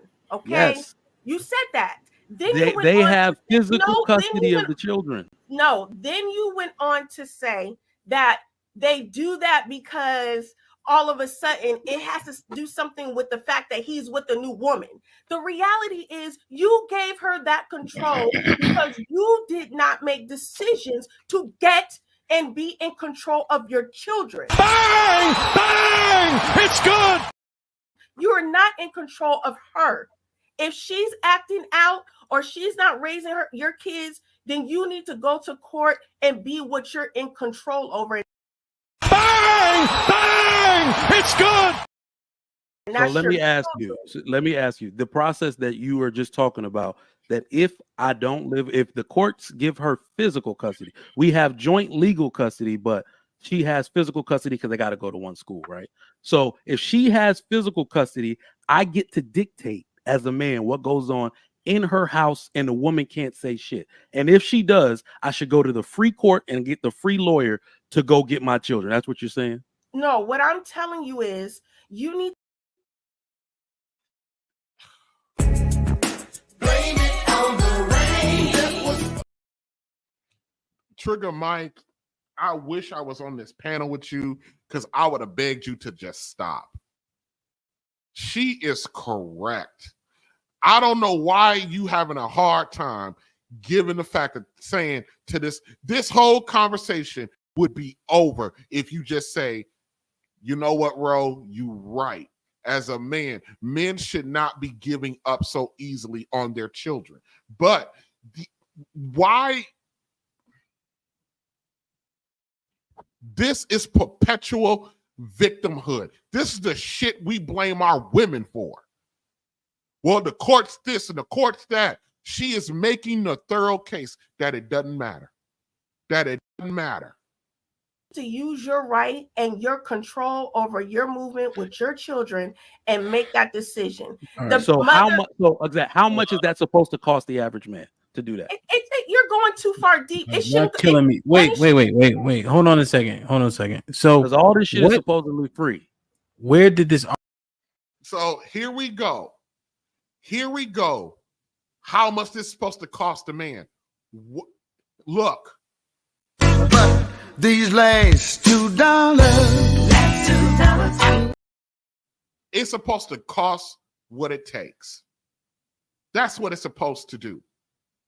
Argument come from? What were we trying to prove or disprove in the first place? I'm trying to prove the fact that blame the mother or the woman because of a single parent, because they divorced over the fact of how children move and how you rear children. That is an excuse. Bang! Bang! It's good. It started off with why do the men leave the household? And then we went down the hugest rabbit hole ever. I mean, so Ro, your sentiment is these numbers are the numbers because men aren't fighting. Yes. So just like he gave the example, Yes, I can't. Y'all talked about it till we blew in the face. We blew in the face. We weren't even talking. Yes. Right. If it's the reason, if that's the reason why, I guess women are I mean, sexual liberation is out there because of the fact that there's not a man to hold them accountable and say, no, you can't impregnate my child. You got to marry her. That's an excuse. That's an excuse. And you're saying because men should be around their children, regardless. And they can if they fight for it. Yes. Do you believe that now men should have custody, meaning they should have preferential custody of their children? Do you believe that, Ro? Absolutely. Well, yeah. So, let me, before you answer that question, it don't gotta be long. It don't gotta be long. It doesn't. It does not. Okay. The answers. So. Do you agree with what Trigger Mike's saying? If the men were around, these daughters wouldn't be acting like how they are. I agree with that because I said that. So if you agree with that, then you also agree that children should largely be allocated to their fathers? I believe that at a certain age they should, to be honest with you, yes. Okay. I believe it during their teenage years. I do believe that, yes. Okay. Caesar's Palace with the $5. Statistics show that women win child custody rights at a staggering 90% of the time. Even though fathers play an important role, you can look this up. Double R Films with the $5. Ro, respectfully, you were given a lot of bad information on marriage, sex, and custody. So I'm leaving the chat stuff. Hold on, I'm gonna let it roll. I'm leaving the super chat stuff up in there because you got nothing but men in the chat attacking this woman, and she's right. They're up in there attacking her, and she's right. They're paying money to make it known to her so she can see, so Hamp can read the fact that they disagree with the fact that she's right. This is some man just in his fucking ego right now. Tell me I'm wrong, BBN. Against men. It's a man in his feminine, man. He's, again, I've heard women, I mean, he sounds like the woman and she sounds like the man to me. Right. Even the super chats. He's reading the super chats, and all these super chats from these dudes, they're jumping on her. Because a lot of these millennials, they come into the manosphere, they hear some talking points, and I don't think it's just millennials, man. I think this is even guys that are in their 40s and their 50s. They talk like they don't do the work. I agree. I agree. I mean, I'm just saying millennials because he is one, and they are in their 40s now. They're early 40s, but it's more characteristic of them and old Gen Xers, baby boomers, because that's who raised a lot of these millennials was baby boomers, and they don't show up just like them, and they don't show up to a fight. And this guy, Trigger Mike, his first argument, you jumped off in. His first argument was, so what is it supposed to cost me? And this is what I said. Hold on. This is what I said. It's supposed to cost you this. But these last $2. It's supposed to cost. So you're telling me there's a price tag for your child, for the safety, security, and development of your child. There's a dollar amount attached to that for you. Well, we tell men all the time to protect yourself at all times. That starts before you meet the woman. You should have your shit together. Even if you do, and the woman goes rogue, we already know. I'm kind of jumping ahead because she deals with the court system. I'm kind of jumping ahead a little bit. This woman she acknowledges to these guys. Well, let's just get to it. Well, the courts don't work for men because we don't participate in the system. There you go. Now we want to complain that it ain't working for us. Right. All right. Let's get going because I need to. I've been on too long. Hold on. The Ham panel, Sister Rose. I'm not. So this is guy number 2. All right, get his ass, girl. Get him. I'm rooting for him. I'm not trying to start no fights in here. Yes, you are. But I can tell you firsthand that what you are saying is just categorically inaccurate. And I am not an absent father. I don't have a parking ticket. I'm a veteran. And an involved father. And I have lost 4 pieces of property, 6 cars, and $125,000.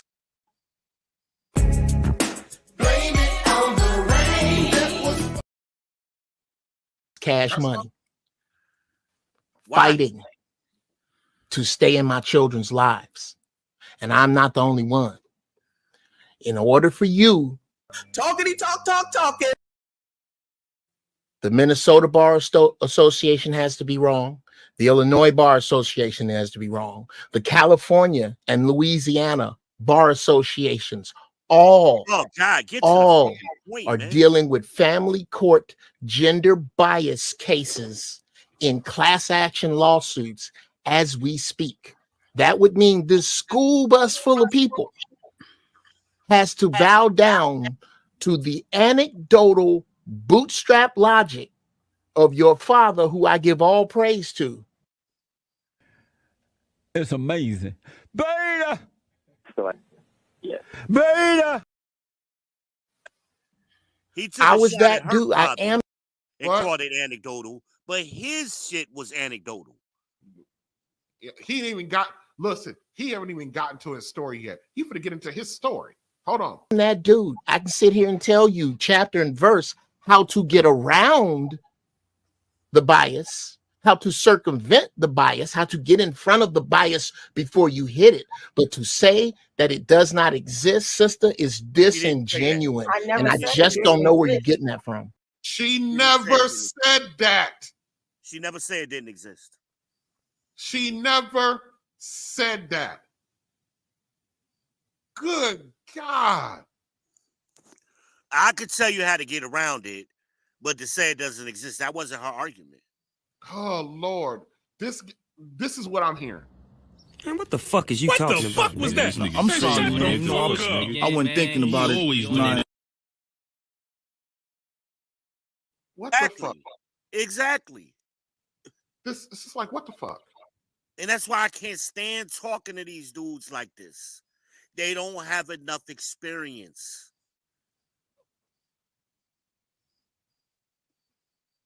I never said it didn't exist. You got to listen. And if you're going to respond, you got to listen to what I said. I never Bang! It's good! That the courts are biased between Black people, period. I never said anything about the fact that the court system is Bro, my last question to you, I asked that to clarify. What was your Remember, question? I said you're saying if men fight, the numbers would not be so skewed. So if you're saying yes to that, then by nature of that, you're saying the court's not biased. It's just that men aren't fighting. Not what she's saying. That's a I didn't. That does not mean that the courts are biased, Ham. What I'm saying is, whatever you're doing, you need to fight for your children. And however that happens, it needs to happen where you are following the rules, showing up to court, doing what you're supposed to be doing. Bang! Bang! It's good! I got to ask the lead attorney real quick. Lead, what do you think about her arguments? They are amazing. For your kids. And that will get you an outcome separate than what most of us are getting. It seems like that's what you're implying. And what I am telling you is that on the day that my children were taken from me on a lie, I was there on time. I was dressed well. I am as articulate as I sit here now. You're not. I did not have a warrant. I didn't have a parking ticket. I did have a clean, dry, safe place for them to live. I was an active father with the principal at one of my children's school and with the counselor or the dean of students at the other. When my ex-wife lied and said that she thought that I was abusing my son. And my son was taken from me, and so was my daughter. And for 1 year, my kids lived around the corner from me, and it was illegal for me to speak to them. Me. They had rooms in my house. They had clothes in my house. I basically had to watch a ghost of my relationship over a lie. So for you to say this, sister, I'm not sure what state you're discussing. I'm not sure what time you're discussing. But again, there are 5 bar associations in 5 states overrun right now. Go ahead, BBM. So what are you doing about it, nigga? And this is what I always say to men who make this excuse. I done did too many damn live streams over the decades I've been doing this, telling men to protect themselves at all times and telling them how to do it. Put cameras in your house. Show the videos. So that way, if she went to court with a lie, you got video footage showing you interacting with your kids, and that shuts down that argument. You can't fight after the fact. You got to be prepared and be competitive. But we ain't doing it. So any of you men listening, if you ain't got a camera in your house, you're already losing. Single or married. You're already losing. Cameras are too damn cheap. Here's my. Y'all ain't learned nothing from Johnny Depp. Here. Y'all ain't learned nothing from Travis Rudolph. Here's my. Jesus. Here's my. My nod to the fellas. No one is saying. Have you ever heard I hate to get all philosophical about this. Are we? I'm asking a general question. Are we aware of the Langston Hughes poem called "Crystal Stare"?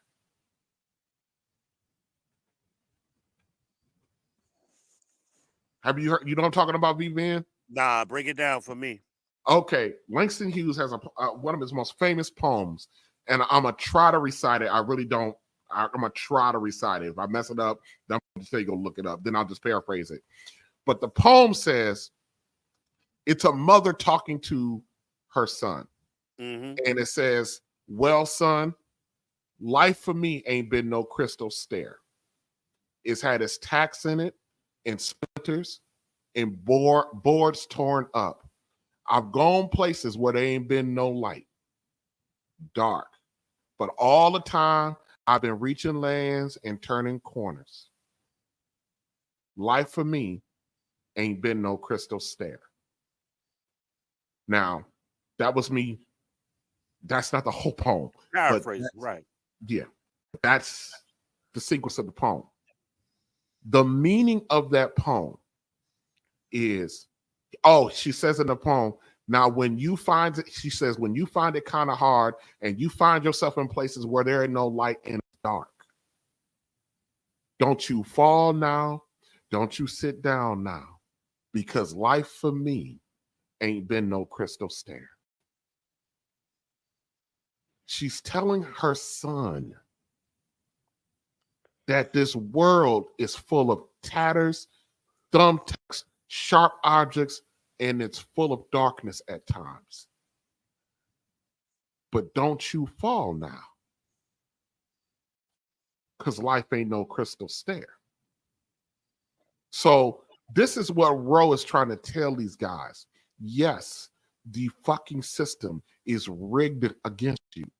Yes, we got some biased judges. These are men out here. By and large, these are men out here doing this shit to other men. Yep.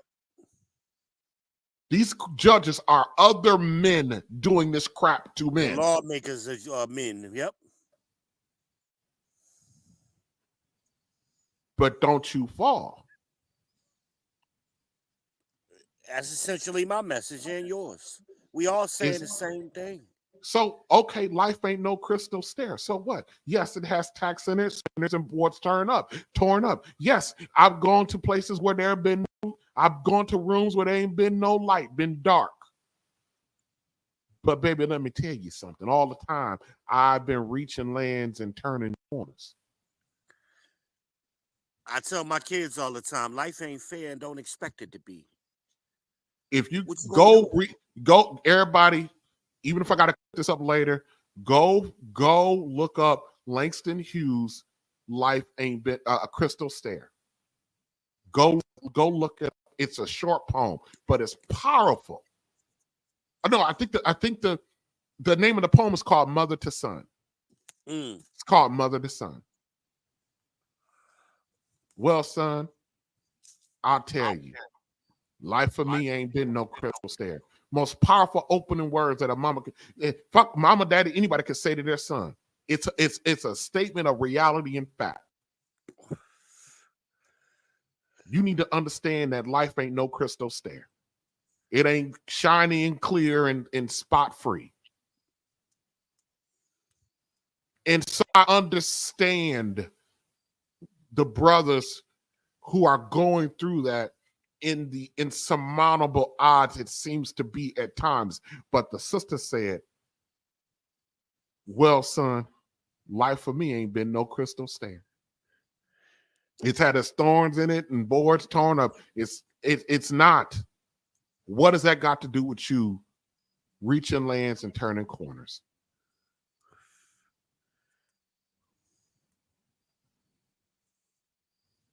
When it comes to this very issue and she's able to beat these guys up because this is one of the places where we are failing miserably as men, is the fact that we take on the system, and as soon as the motherfucker slap us in the face, we turn around and run.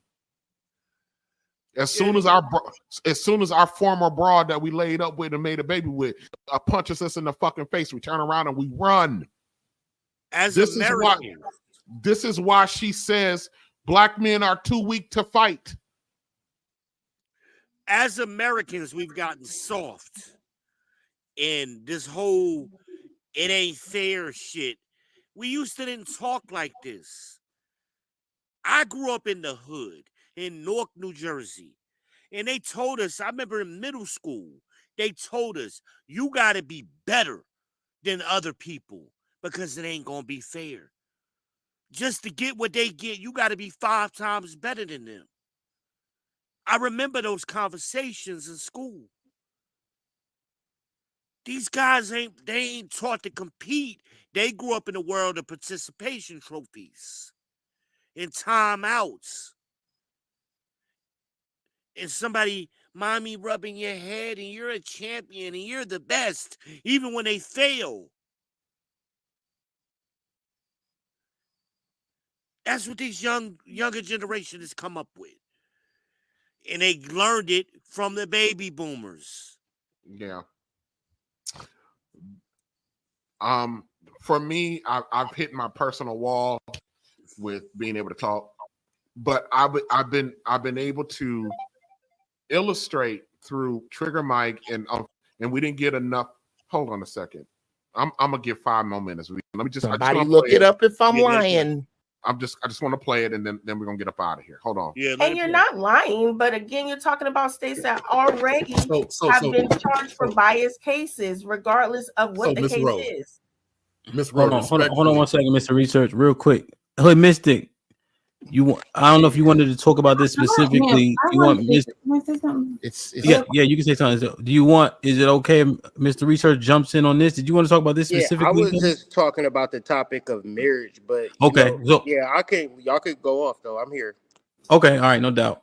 Mr. Research, then sis, go ahead. All right, appreciate it. Let me throw an uppercut in here. Opinions are feelings.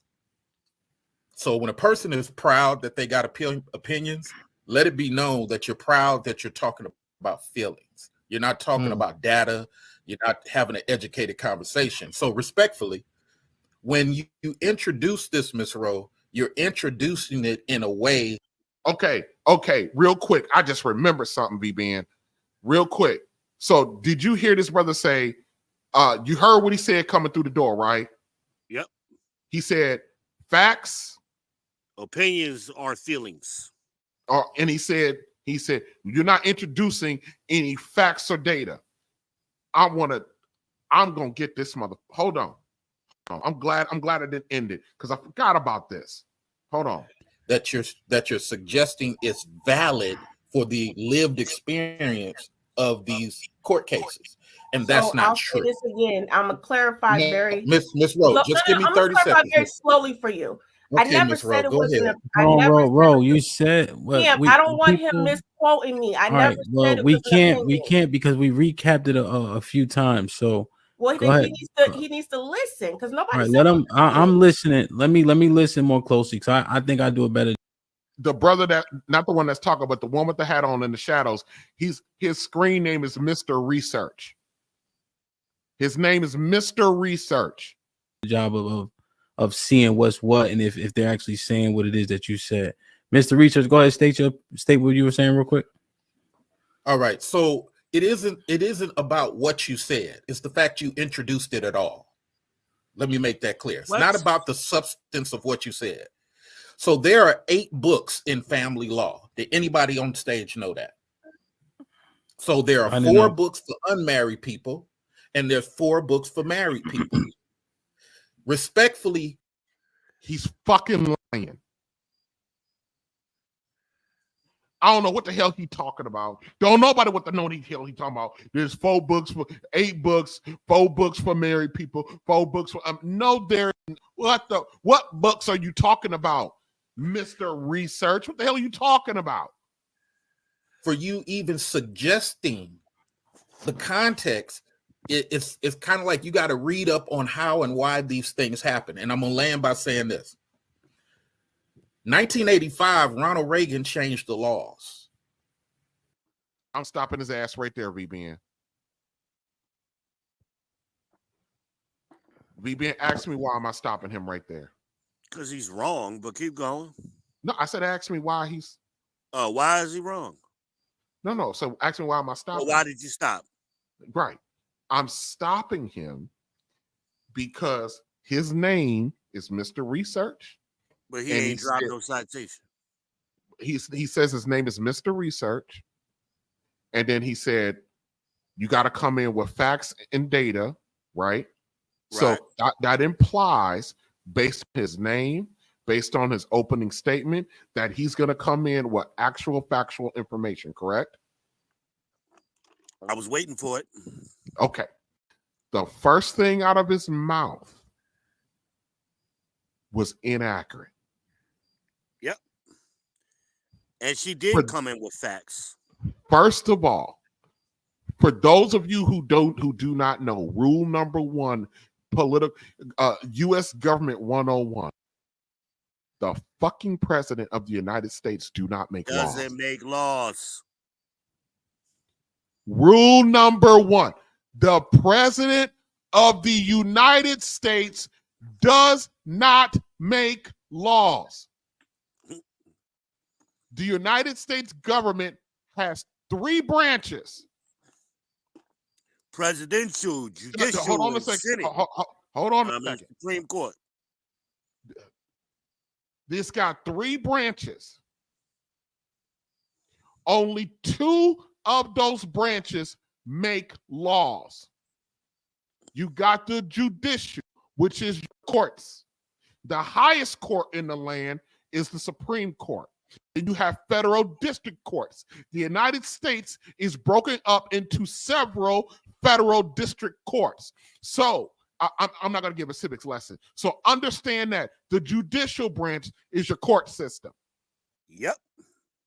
The next branch is your legislative system.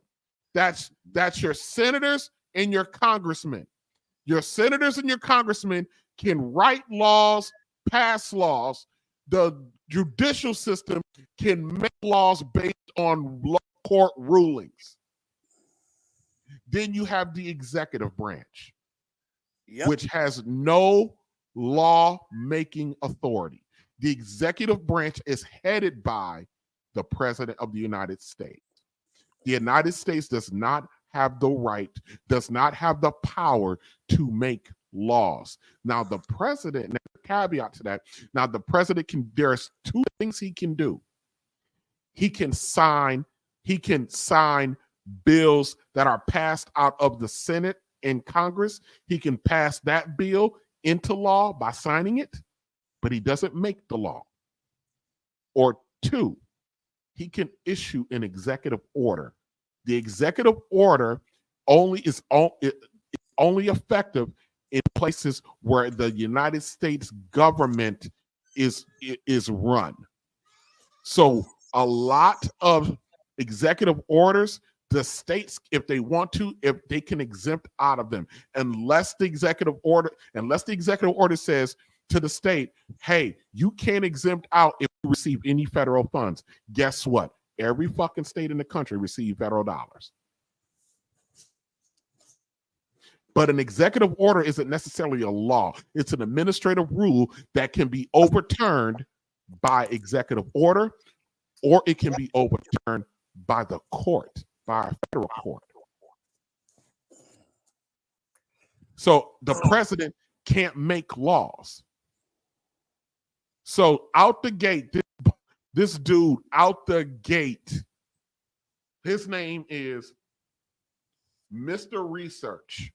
So Mr. Research out the gate don't even know basic civics. So I can't take him seriously. And Roe has effectively eaten up two dudes. One dude was ate up because he's no longer taken seriously because he, even by his name, he's off. I think you should reach out to this girl and have a conversation with her. No, because we disagree on too many other shit. I think this is a great conversation, though, and unfortunately, they didn't do it justice. I'm not going to play the whole thing. It was a long conversation, but the whole conversation the men representing is like what? Yeah. So this was not a thing that should have turned into a debate because the woman is right. When you're a man and somebody's right, you let them have it. They're right. No need. She started off right. No need to argue. When you are a man who argues against something that is right, this is the kind of energy that you bring out. It's amazing. Beta! Yeah. Beta! All right, BB, we gotta get up out of here. It's after midnight where I'm at. Let it roll, man. So it's 2.5 hours. I need to do a part 2 on this. You may be. Those of you who are, but the chat stopped moving, so I'm thinking most people have left the chat. The chat stopped moving. Tomorrow night's going to be one hell of a stream. Don't call it a comeback. Is the name of the stream. This is a sending the alarm to brothers. You need to understand something. The argument has been made that we're too weak to fight, and we're proving it over and over and over. For those of you that might still be cloud watching, I'm back tomorrow night, 10 o'clock Central Time. That's 11 p.m. Eastern Time. If I come on a little early, I'll let you know. Tomorrow's stream is going to be very important, very personal. It's going to be centered around the issue about Joe Smith, the ex-NBA player whose wife did the whole thing. But I always tackle issues from a perspective that you wouldn't normally come for. That's why I'm calling the stream, call it a comeback. Hey, thank you guys. LPZ up in here. LPZ up in here. LPZ up in here. LPZ up in here. I'm a king. I've been made a righteous king. You gon' know that I'm a king when I step up on the scene. I'm a king. I've been made a righteous king. You gon' know that I'm a king when I step up on the scene. Okay, they been sleeping on me, now it's time to wake up from that nap. Get to know me, shawty, you can do that when you hear me rap. Flowing like a river when I spit, I know you feeling that. Crowns on my head, beat snap backs and some fitted caps. Yep, turn it to the back and walk tall. Under 6 feet, I'm really not that tall at all. But I do some things that you never seen, bruh. Acting like a king. Why is that? Cause I'm a king, bruh. With a swagger that you probably never ever saw. Call me sushi cause I gotta give it to him raw. Southpaw like a left-handed boxer. Get the microphone and start snapping like a lobster. Yes, sir, I've been made all over. Not Jehovah's Witness, but I witness for Jehovah. Yep, I'm a soldier, marching on the scene. Christ paid the price, so I've been made a righteous king. I'm a king, I'm a king, I've been made a righteous king. You gon' know that I'm a king when I step up on the scene. I'm a king, I'm a king, I've been made a righteous king. You gon' know that I'm a king when I step up on the scene. I'm a king, I'm a king, I've been made a righteous king. You gon' know that I'm a king when I step up on the scene. I'm a king, I'm a king, I've been made a righteous king. You gon' know that I'm a king when I step up on the scene. Crown up on my head, yeah, I cut them dreads. Focus on my craft, gotta keep the family fed. I am on my grind, kingdom on my mind. I ain't talking about rims when I say I'm getting my shine. I'm talking about that light shining through my life. High flows, high tracks, gotta represent Christ. Step up on the scene, looking like a king, walking like a king, talking like a king. Not just any king, talking about a righteous king. Declared righteous by Christ, yep, Christ the king. Not moved by man, don't care what you're talking about. People's here, keep talking while I'm walking it out.